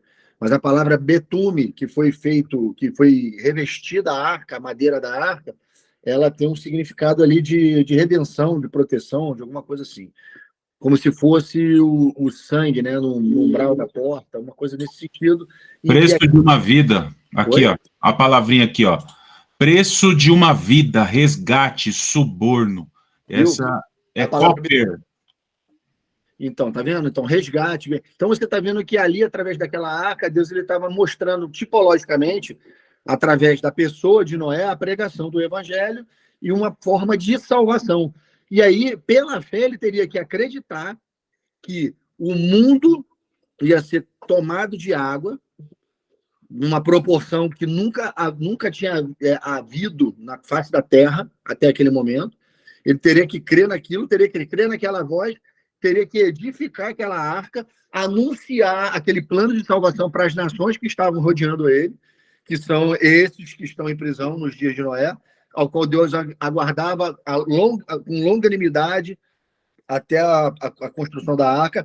Tudo que Noé anunciou da sua boca enquanto construía aquela arca, e aquele povo não levava em conta nada. É por isso que Jesus fala que os dias do Senhor, os dias da volta dele, será como nos dias de Noé.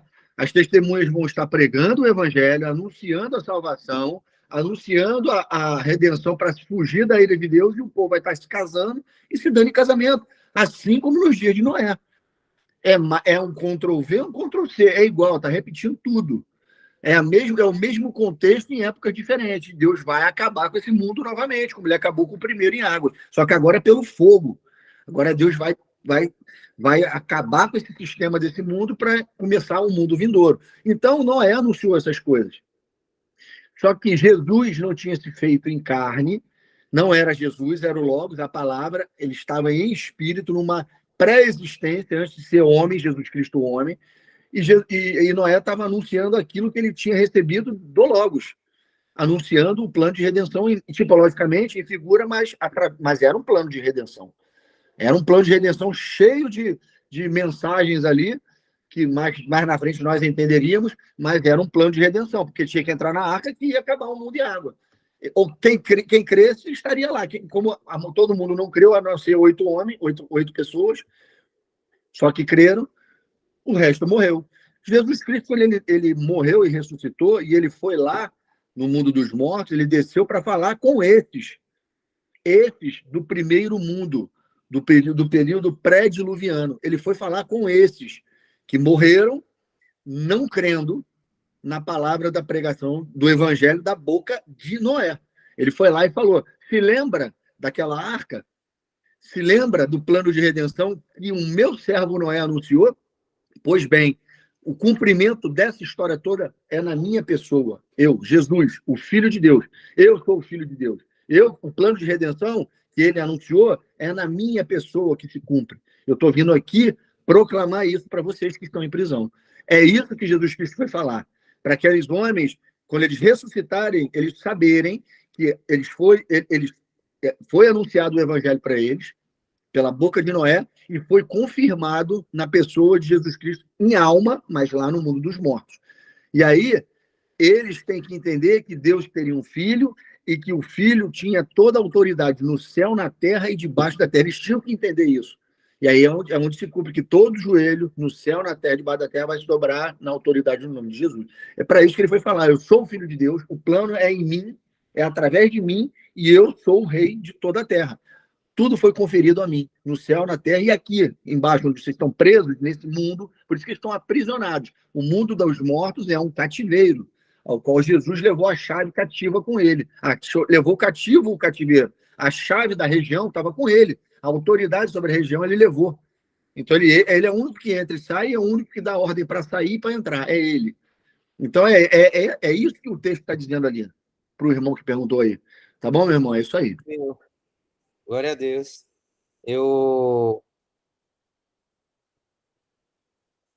Desculpa, gente, acabou de... Deu um blackout aqui, não sei. Me perdoe. Então, fui eu que perguntei, né? Tá tudo escuro aqui, eu tô no escuro. Mas...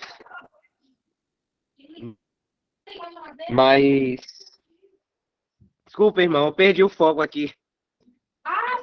Tá acontecendo alguma coisa aqui. Podem continuar. Eu vou ver aqui o que tá acontecendo. A gente está te ouvindo, cara. Se você quiser falar a tua dúvida aí, não tem problema não. Não precisa ver, não. Só ouvir, tá bom. Acho que ele não ouviu, não. Então manda bala, pastor Grace. É porque eu vou ter que... Tá faltando energia. Pode continuar. Oi. Posso falar alguma coisinha legal aqui? De Isaías 22, que quando Jesus se identifica, né, como tendo a chave de Davi, a gente conecta com Isaías 22, onde tem Sebna e Eliaquim. E interessante que Sebna, ele foi repreendido porque ele estava atuando no lugar alto acerca de uma sepultura. E aí vai relacionar o que? A chave de Davi, que é capaz de abrir até mesmo as portas do Hades, mundo dos mortos. Por isso que essa história de Sebna e Eliaquim é tão importante de entender acerca do mundo dos mortos. Daí nós vamos conectando todas essas outras passagens que já foram lidas aqui. Uhum. Eu fiz um vídeo aí há pouco tempo, cara, falando sobre... já é antigo, eu só reeditei ele. Sobre Sebna, Eliaquim e a chave de Davi. Tá lá no canal para quem quiser ver. Aquilo ali é um recado de Deus falando sobre o Filho de Deus, sobre Jesus e sobre o diabo. Na pessoa de Sebna e Eliaquim, Jesus na pessoa de Eliaquim. Depois vocês dão uma conferida lá, se vocês quiserem. É muito bom esse vídeo. Amém. Muito bom, hein? Continuando, aqui Apocalipse 1, 17 a 19, a gente vai ver que o próprio texto falando que dá chave, né? O texto diz assim: eu, quando vi, caí a seus pés como morto, e ele pôs sobre mim a sua destra, dizendo-me: não temas, eu sou o primeiro e o último, o que vivo foi morto, mas eis que estou vivo para todo sempre. Amém. Eu tenho a chave da morte e do inferno. Aqui está o cativo, o cativeiro, né? Ele tem a chave da morte e do inferno. Escreve essas coisas que tens visto, e as que são, e as que depois dessas coisas hão de acontecer. Então a gente vai ver que a chave é a autoridade, né? Como os irmãos já falaram. E glória a Deus. Aqui em Hebreus 2, 13 e 16.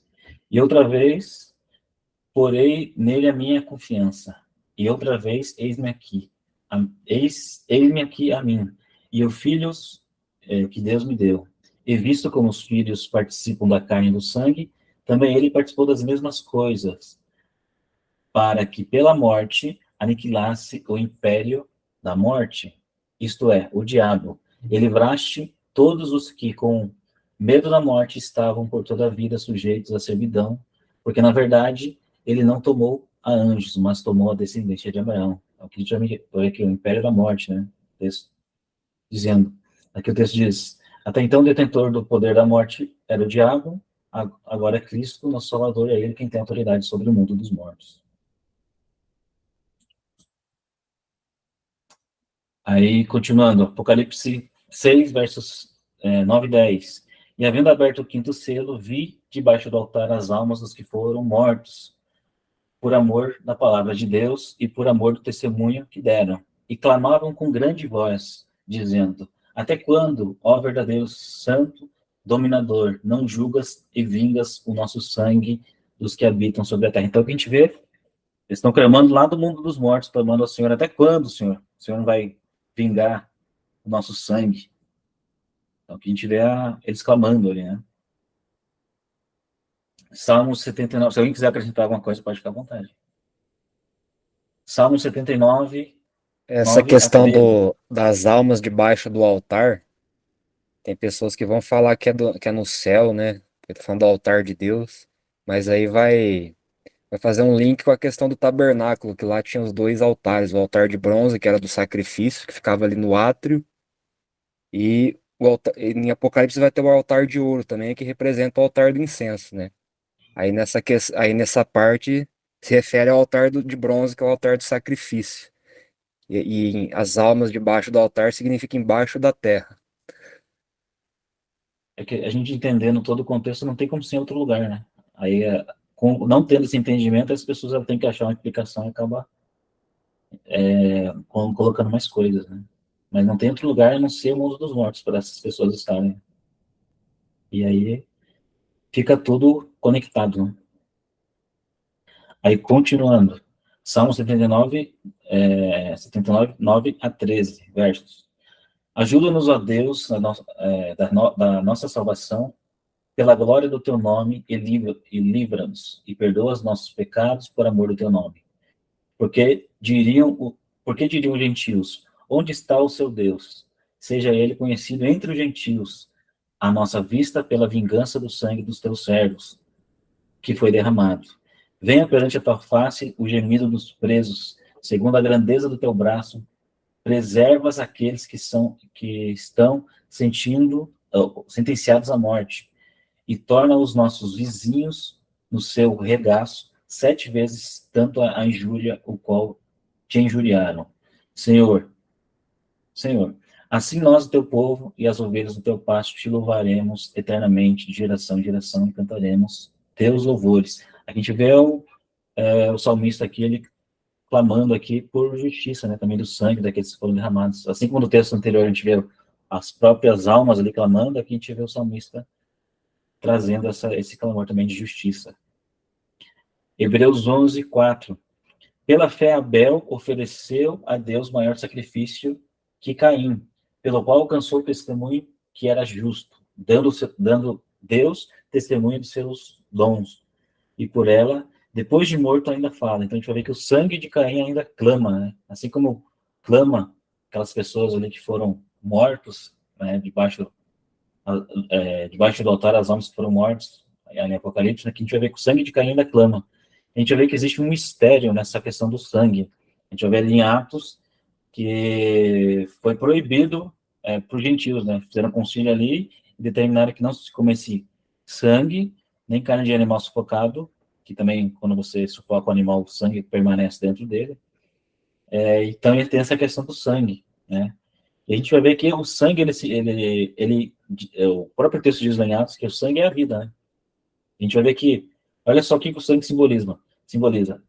Quando a gente faz a ceia e a gente bebe do sangue, o que isso representa? A vida está no sangue. Então, quando a gente toma ali o vinho, né, e o pão, então a gente tem um simbolismo de que nós estamos bebendo a vida, né? Por isso que nós vamos viver eternamente, porque a vida está em nós, a vida está no sangue. Né? Então tem essa questão do sangue, assim, que é bem profunda, né, de se entender. Não sei se o irmão tem mais algum acréscimo, mas que eu entendo da questão do sangue. O ato mais puro que a gente vê ali na questão do sangue é na participação da ceia, onde a gente faz memória do sangue derramado, e ali a gente, um ato imemorial, né, mas com certeza isso no espiritual ele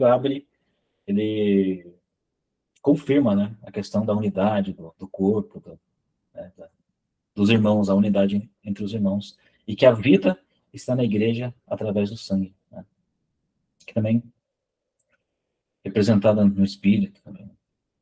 Lucas 23, a gente já vai chegar, já estamos terminando já. Lucas 23, 42, 43. Então disse Jesus, lembra-te de mim quando entrares no teu reino. Isso que ele está falando lá pro ladrão que está crucificado com ele, né? E Jesus lhe respondeu, eu lhe garanto que hoje você estará comigo no paraíso. Então, como a gente já viu, Jesus ele não subiu ao céu, ele desceu. Assim também esse ladrão, ele desceu junto com o nosso Senhor, né? E eles se encontraram e se cumpriu o que Jesus disse ali. Apocalipse 2:7, quem tem ouvidos ouça o que o Espírito diz às igrejas, ao que vencer, dar-lhe-ei de comer da árvore da vida, que está no meio do paraíso de Deus. Mateus 16:18, pois também eu te digo que tu és Pedro, e sobre esta pedra edificarei a minha igreja, e as portas do inferno não prevalecerão contra ela. A gente vai ver que muitos pastores usam essa passagem para dizer assim, nenhum mal vai acontecer na nossa igreja, né? Porque aqui o Senhor está nos protegendo. A gente vê que esse texto ele não está falando isso. Ele está falando que as portas do inferno, Jesus tem a chave. E quando ele voltar, ele vai abrir lá e vai tirar a sua igreja. Vai ressuscitar a igreja. É, né? Isso que o texto está dizendo. Não está dizendo que a sua igreja não vai ser atacada, né? A sua igreja física. Né? Irmão, me perdoa, irmão. Mas é porque eu lembrei de mim no passado aqui, irmão. Quantas vezes, irmão? Quantas vezes eu já peguei esse texto falando que... fazendo referência ao diabo e seus anjos, né? Que as portas do inferno que está falando aqui, as potestades, né? Os poderes do maligno, né? Ai, Jesus do céu, só Jesus para ter misericórdia. E hoje a gente sabe que as portas do Hades, as prisões da morte, não vai ter poder sobre a vida dos eleitos, né? Daqueles que morreram para serem glorificados, né? A gente hoje, graças a Deus, sabemos disso. E eu dou glória a Deus por isso, viu? Obrigado, Jesus. Glória a Deus. Alguém mais quer falar? Muita gente, né, pastor? Até hoje, ministrando louvor, você vê isso até hoje. Tá lá, sabe, ministrando louvor e fala uma dessas coisas, né? Ou seja, ainda essa ideia tá muito arraigada ainda, né? Que esse inferno é luta espiritual, batalha contra o diabo. Ai, ai. Estão querendo fechar as portas da igreja aqui, irmãos. Vamos orar. Aí pega esse verso aqui, né? Você vê que uma coisa interessante é que você está falando as portas do Hades, né? O texto da leitura é essa. Não prevalecerão contra a igreja, óbvio. É a ressurreição dos santos. É a primeira ressurreição, né? Está falando da primeira ressurreição ali. Então, e a gente tem que entender que quando a gente olha para o planeta Terra, para a Terra, ela é o tabernáculo, né? Ela é um tabernáculo. Deus criou a Terra, fundou a Terra tem fundamentos, e tudo que é tabernáculo tem fundamentos. A Terra foi fundada, ela tem fundamentos. E ele é um grande tabernáculo. Onde Deus habita hoje? Deus habita no céu, né? No Santo dos Santos, no céu. Lá no céu tem Santo dos Santos e tem santo lugar. Nem todos os anjos estão dentro da sala do trono, mas elas estão no céu. Então você consegue entender que é um tabernáculo a terra. Tem o Santo dos Santos, tem o santo lugar e tem o átrio externo, que é a Terra. O planeta Terra, aqui onde a gente está, é o átrio externo. É o pátio, né? O pátio externo.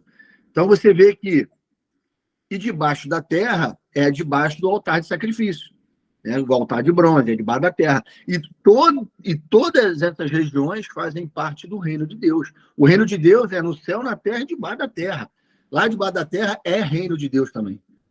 É um lugar que tem uma potestade, mas que quando acabar o tempo dessa potestade, da morte, que quando ela for lançada no Lago de Fogo e Enxofre, essa região vai para o Lago de Fogo e Enxofre, não vai ter mais ela.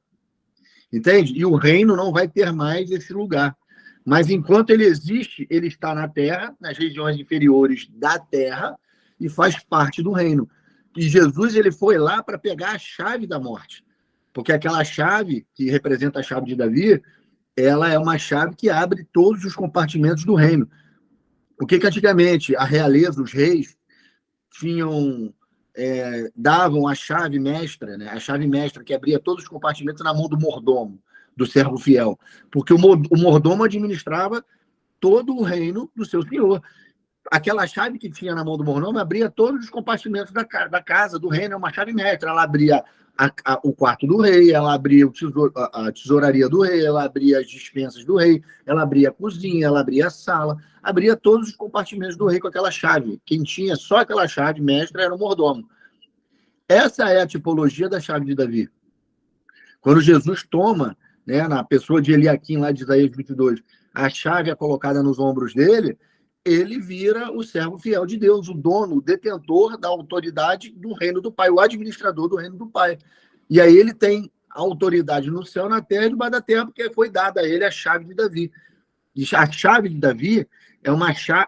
Por que o nome de Davi está ali? Porque o nome Davi está atrelado ao reino de Cristo.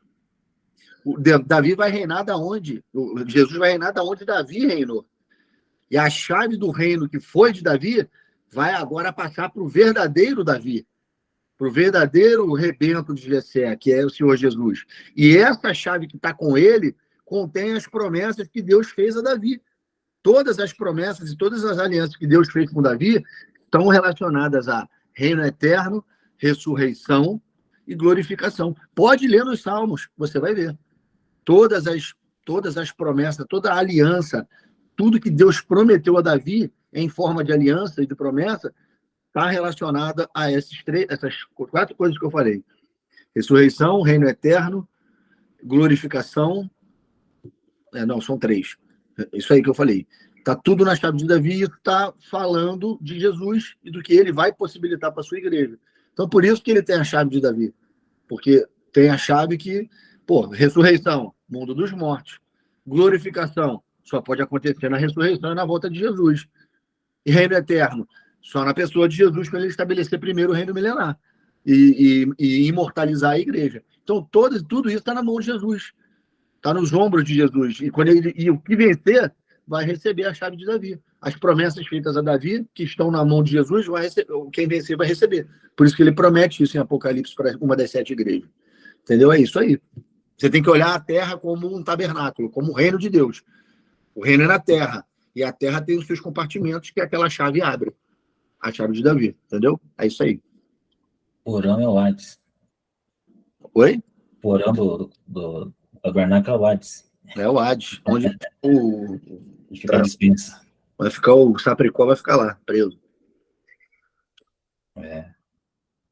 Muito bom. Aí, continuando. 1 Coríntios 15, do 1 ao 57. Diz assim: eis que vos digo um mistério. Na verdade, nem todos dormiremos, mas todos seremos transformados. No momento, no abrir e fechar de olhos, ante a última trombeta. Porque a trombeta soará e os mortos ressuscitarão incorruptíveis, e nós seremos transformados. Porque convém que isto que é corruptível se revista de incorruptibilidade, e o que é mortal se revista de imortalidade. E quando isto que é corruptível se revestir de incorruptibilidade, e isto que é mortal se revestir de da imortalidade, então cumprir-se-á a palavra que está escrita: tragada foi a morte na vitória. Onde está, ó morte, o teu aguilhão? Onde está, ó inferno, a tua vitória? Ora, o aguilhão da morte é o pecado. E se não tem pecado, não tem mais cadeias, não tem mais como ficar preso. E a força do pecado é a lei. Aqui, só essa palavrinha lei que já dava para falar muita coisa aqui sobre a lei, que é o que o nosso Senhor Jesus ele fala para nós, que nós devemos morrer, né, nascer de novo. Aqui, então a lei já não tem mais poder sobre nós, porque a gente já não vive mais sobre a carne.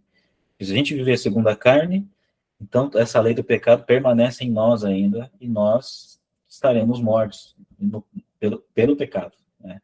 Agora, se nós negarmos a nós mesmos, a nossa vida, e vivemos agora, já como homens celestiais, como cristãos, já transformados, então a lei do pecado já não existe mais em nós. Então nós estamos mortos para aquilo que nos acusava, como diz em Romanos 7. Fala que, lá ele dá o exemplo do marido e da mulher, né? Então se a gente morreu para esse mundo, morreu para as paixões da carne, então o pecado já não tem mais domínio sobre nós. Mas se tiver, aí nós seremos reprovados, como diz em Gálatas 5, né? As obras da carne, os frutos do Espírito, nós precisamos ter em nós o fruto do Espírito, para que então este poder da ressurreição esteja em nós. Né? E a gente não venha a ser achado reprovado. E é muito sério isso aqui, né? É onde vai acontecer o tropeço da galera, da maioria vai ser aqui, né? Essa questão da carne. Tá? Mas a graça de Deus que nos dá a vitória por nosso Senhor Jesus Cristo. Então aqui ele fala, né? Onde está a sua morte, né? Jesus tem autoridade, então ele consegue ir lá e tira a igreja, aqui ele dá ordem, né? Primeiro os mortos serão ressuscitados, e serão transformados, e logo depois os vivos também serão transformados, e junto encontraremos o Senhor nos ares. Tudo isso vem somar com tudo aquilo que a gente já viu, né? 1 Tessalonicenses 4, 15 a 17. Dizemos-vos, pois, isto pela palavra do Senhor, que nós, os que ficarmos vivos, para a vinda do Senhor, não precederemos que dormem. Então, existe uma ordem. Primeiro os mortos, depois os vivos. Porque o mesmo Senhor descerá do céu com alarido e com voz de arcanjo, e com a trombeta de Deus. E os que morreram em Cristo ressuscitarão primeiro. Depois nós, os que estivermos vivos, os que ficarmos vivos, seremos arrebatados juntamente com ele nas nuvens, a encontrar o Senhor nos ares, e assim estaremos para sempre com o Senhor. A gente sabe que a gente sobe e depois desce para vir para a batalha, né? Para as batalhas que vão surgir. A gente fez já um estudo completo falando sobre isso, usando lá os slides do pastor Igor lá, que ele montou lá, o pastor Pedro também fez. Ficou muito bom, né? Ficou bem fácil de a gente mapear os eventos ali. Uma outra hora a gente faz mais, é bom para a gente gravar bem esse assunto, né? 1 Coríntios 15, 20, 23. Mas, de fato, Cristo ressuscitou dentre os mortos e foi feito as primícias dos que dormem. O que ele quer dizer aqui com as primícias do que dormem? A gente vê que essa questão do dormir é você estar no mundo dos mortos. Então ele foi o primeiro a ser tirado de lá. E logo depois, o corpo dele vai sair de lá também, né? As primícias, ele foi feito as primícias dos que dormem. Porque assim como na morte veio por um homem, também a ressurreição dos mortos veio por um homem. Porque assim como todos morrem em Adão, assim também todos serão vivificados em Cristo. Mas cada um por sua ordem. Cristo as primícias, depois os que são de Cristo na sua vinda. Aí entra a questão da chave e de tirar lá, né? Como a gente já tem dito. Aí João 39, 40, 44 e 54. E a vontade do Pai que me enviou é esta, que nenhum de todos aqueles que me deu se perca, mas que o ressuscite no último dia. Porquanto a vontade daquele que me enviou é esta, que todo aquele que vê o Filho e nele crê tenha a vida eterna, e eu ressuscite no último dia. E ninguém pode vir a mim se o Pai que me enviou não trouxer. E eu ressuscitarei no último dia. E quem come a minha carne e bebe meu sangue tem a vida eterna, e eu ressuscitarei no último dia. No contexto, ele vai falar aqui sobre Lázaro, né? Sobre a ressurreição de Lázaro. Que é um dos primeiros que a gente viu lá, né? Pastor Cal, pode falar. Aí, você acabou de mostrar para nós ali um texto, né? Maravilhoso, esse de João que você mostrou por último aí, e já mostra o próprio Senhor Jesus falando que nós só vamos estar com ele quando ele nos ressuscitar no último dia, ou seja, agora não tem ninguém com ele. Agora não tem ninguém lá com ele. Então, respondendo a nossa irmã aí, que fez aquela pergunta no início, né? Não pode ter ninguém com Jesus agora, porque senão no céu entraria pecado. E no céu não entra pecado. Como Jesus não pecou, as portas do inferno não puderam conter ele lá. Então, por ele não ter pecado, ele ressuscitou. E foi e voltou para o lugar de onde ele havia saído. E agora e a gente está aguardando que isso se cumpra também em nós. Cristo foi o primeiro e nós seguiremos após, né? Só existe uma maneira de ir para o céu. Ressurreto e glorificado. Imortalizado. Não tem outra forma de ir. Não tem. O único homem imortalizado é Jesus Cristo. O único. Isso. E tem que ser também obediente até a morte. Isso aí. Obediência é a chave, né? Eu costumo dizer, né? Se a gente fosse resumir a Bíblia em uma palavra, é obediência. É o que o Senhor quer de nós, obediência. Guarde os meus mandamentos e viverás. Aí, para a gente finalizar, eu vou falar um pouquinho agora sobre o Geena, que o pastor Pedro falou lá um pouquinho, sobre aquela região. E a gente vai ver que o Lago de Fogo, algum tempo atrás, eu estava meio confuso nessa questão do Lago de Fogo, né? Para mim era no abismo que seria esse Lago de Fogo. Mas a gente vai ver que esse Lago de Fogo, os textos mostram que será em Edom. O reino de Edom, está aqui no mapinha aqui, ó. Aqui, vários textos vão mostrar que o Lago de Fogo vai ser aqui e vai ser para todo sempre, né? Aqui, o primeiro texto que eu quero ler que vai falar sobre isso é Isaías 34. Diz assim: todo o exército dos céus se dissolverá, e os céus se enrolarão como um pergaminho. Então, quando a gente vê já esse pergaminho, já vai levar a gente já para o tempo do fim, já vai ver lá o céu se abrindo, né? Aparecendo ali, o pano azul sendo tirado, esse pergaminho. A gente vai ver ali a glória de Deus. Então, vai ser nesse momento que as coisas vão começar, então, a formar o que o texto vai dizer aqui, né? Então, o céu vai se desenrolar, todo o seu exército cairá, como cai a folha da vide e a folha da figueira. Porque a minha espada se embriagou nos céus, e eis que para exercer juízo, desce sobre Edom, e sobre o povo que destinei para a destruição. Então, Edom para o povo que destinei para a destruição. A gente vê que esse Edom, ele simboliza ali o povo desobediente, né? Então tem uma simbologia ali em Edom, assim como Israel tem a simbologia ali da igreja, né? Dos descendentes que herdarão a promessa. Assim, Edom também o povo foi destinado para a destruição, né? A espada do Senhor está cheia de sangue, engrossada da gordura e do sangue dos cordeiros, e de bodes e de gordura de rins de carneiros, porque o Senhor tem sacrifício em Bósra, e grande é a sua matança na terra de Edom. Então a gente vai ver que aqui, quando o Senhor Jesus ele desce, o céu se desenrola com um pergaminho, Aí vai vir ali os 30 dias, que é a Batalha do Armagedon, né? Vai começar em Bósnia ali, vai desenrolando ali as batalhas até chegar à última batalha lá. Os bois selvagens cairão com eles, e os novilhos e os touros, e a sua terra se embriagará de seu sangue, e o pó se tornará fértil como a gordura. Porque será o dia da vingança do Senhor, ano de retribuição pela causa de Sião. Aqui ele vai dizer agora: os ribeiros de Edom se transformarão em piche, e o seu pó em enxofre, e a sua terra se tornará piche ardente. Então vai começar a pegar fogo ali na terra de Edom. Nem de noite, nem de dia se apagará. Subirá para sempre a sua fumaça, de geração em geração, será assolada, para todo sempre, ninguém passará por ela.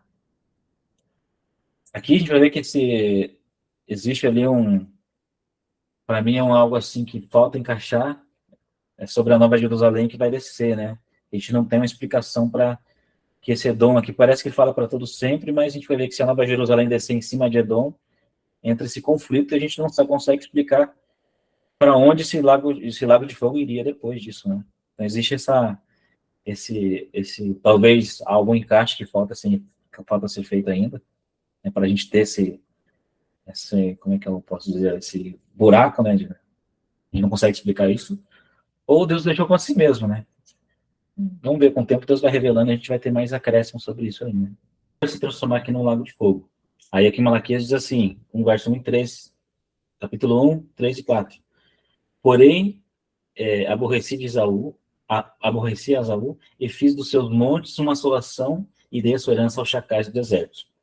Se Edom diz, fomos destruídos, porém tornaremos a edificar as ruínas. Então diz o Senhor dos Exércitos, eles edificarão, mas eu destruirei, e Edom será chamada terra de perversidade e de povo contra quem o Senhor está irado para sempre. Então a gente vê que é uma ira eterna, né?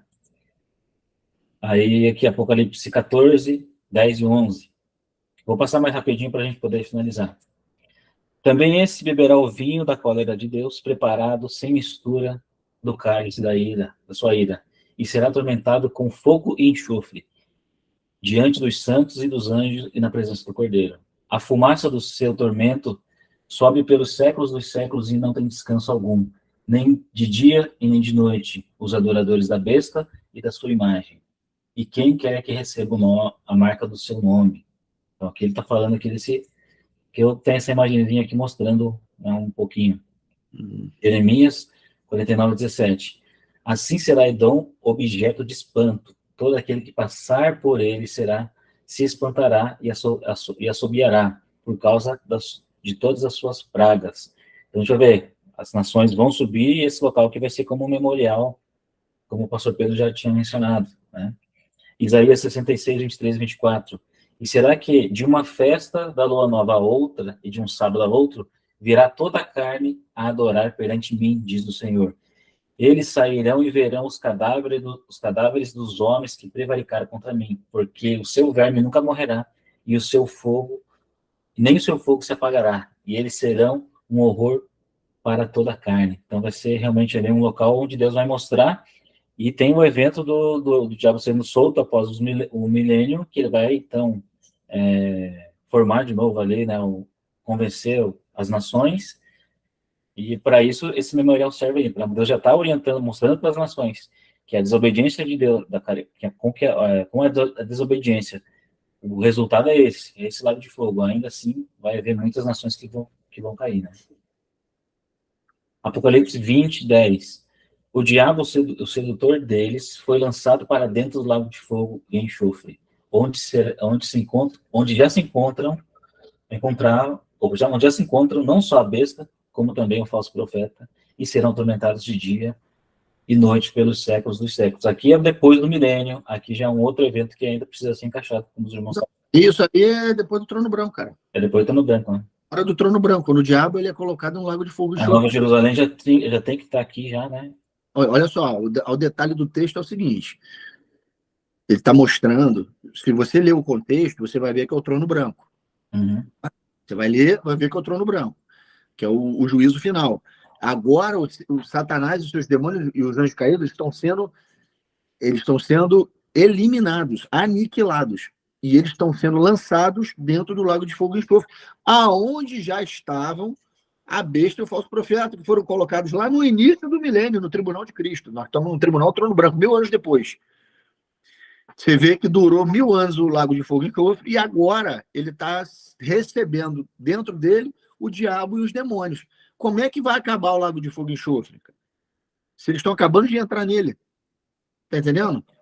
E aí a informação diz que eles vão ficar lá pelos séculos dos séculos, queimando. E esses séculos dos séculos não pode ser dentro da cidade, porque dentro da cidade não tem contagem de tempo. Só pode ser fora. Está entendendo? Quando o céu e a terra se unem, vai se unir as duas formas de contar o tempo, o Cronos e o Kairos. O Kairos é dentro do muro da cidade, a eternidade é ali dentro. Fora tem a contagem de tempo, porque as nações elas vão viver. Agora, como é que é essa contagem de tempo? Não sei. Vai contar ano 1 da eternidade? Ano 2? Não sei. Não sei como é que é, cara. Mas vai ter contagem de tempo. Adão e Eva, vamos lá. Adão e Eva, quando eles estavam no estado eterno, antes do pecado, eles não estavam com o corpo glorificado, mas eles estavam, não tinha morte. Eles estavam num estado eterno. Todo mundo concorda comigo que eu estou falando? Ou está soando mal? Todo mundo concorda, né? Eles estavam em estado eterno porque a morte ainda não vigorava. Ela existia, mas não vigorava, porque não tinha entrado o pecado ainda. Então, eles viviam e não morriam. Tinha contagem de tempo? Sim ou não? Não tinha, cara? Sim, porque tinha tarde e manhã. Não tinha contagem de tempo? Tinha. Eles estavam em estado eterno? Estavam. Então, o que mantinha eles nesse estado eterno era o fato deles poderem se alimentar da árvore da vida. Isso aí. Então, eles tinham o estado eterno neles de não envelhecerem, não adoecerem e não morrerem, mas também tinha contagem de tempo. O estado corpóreo deles era eterno, mas ele tinha contagem de tempo que Deus ensinou a contar o tempo. Isso vai ser feito no final de novo. Essas informações é que a gente tem que meditar, porque essas informações estão na Bíblia. E o princípio explica o fim. O final vai ter que voltar, o início vai ter que voltar para o final. A restauração, o Éden vai ter que voltar. Tudo que Jesus está fazendo é tentar restaurar o Éden, a condição do Éden, para que Deus volte, na virada do dia, a ter com os homens. Então vai ter contagem de tempo lá fora. Mas dentro não. Por isso que os homens que não têm o nome escrito no livro, não tem o nome escrito, não tem o nome do Pai, não tem o nome, as nações não podem entrar, porque é outra dimensão dentro da Terra. Eles não podem entrar na eternidade. Eles não podem. Eles não são eternos. O estado é eterno, porque não tem morte, e porque eles se alimentam da folha da árvore da vida. Mas do muro para dentro, é só os glorificados. Eles não podem entrar, porque é outra dimensão, tá entendendo? É outra forma. Ali só entram os celestiais. Por isso que eles não podem entrar. Entendeu? Bom, deixa eu só fazer uma pergunta aqui rapidinho. Amém. Tá bom. A gente ia fazer um vídeo sobre isso, eu e Igor. Tá faltando a gente fazer esse vídeo ainda. Porque ainda não tem todas as informações, mas essas que eu já passei para vocês, a gente tem a base bíblica para falar. Entendeu? E é só você... A resposta tem que estar no Éden. Lá é a maquete. Lá é o que Deus quis mostrar como vai ser o final. Entendeu? Bem. Aí continua. Pode falar. O irmão David tinha levantado a mão. Irmão David, irmão David. Os adoradores da besta vão ser jogados. Na hora que for falar, pode continuar, pastor Gleison. Os adoradores da besta vão ser jogados vivos. Aí a gente viu o verso 10, né? Verso 13 e 14. E deu o mar os mortos que nele havia, e a morte e o inferno deram os mortos que neles havia. E foram julgados, cada um segundo as suas obras, e a morte e o inferno foram lançadas no lago de fogo. Esta é a segunda morte. Então, a morte e o inferno sendo lançada também no lago de fogo, né? Aí, esse desenrolar, a gente vai descobrir mais para frente aí, né? Não vamos entrar mais. A gente fica a noite inteira aqui. Aí, de tudo que a gente viu aqui, tá o desenho aqui mostrado aqui, né? Então, a gente tem aqui o local do justo, o seio de Abraão, aqui o local de tormento, o Tártaro, onde os anjos ali estão aprisionados. Tudo isso aqui é o mundo dos mortos, né? Sheol no hebraico, Hades no grego. Acima é onde a gente está, né? E aqui o Lago de Fogo, Edom, onde como os textos mostram ali, né?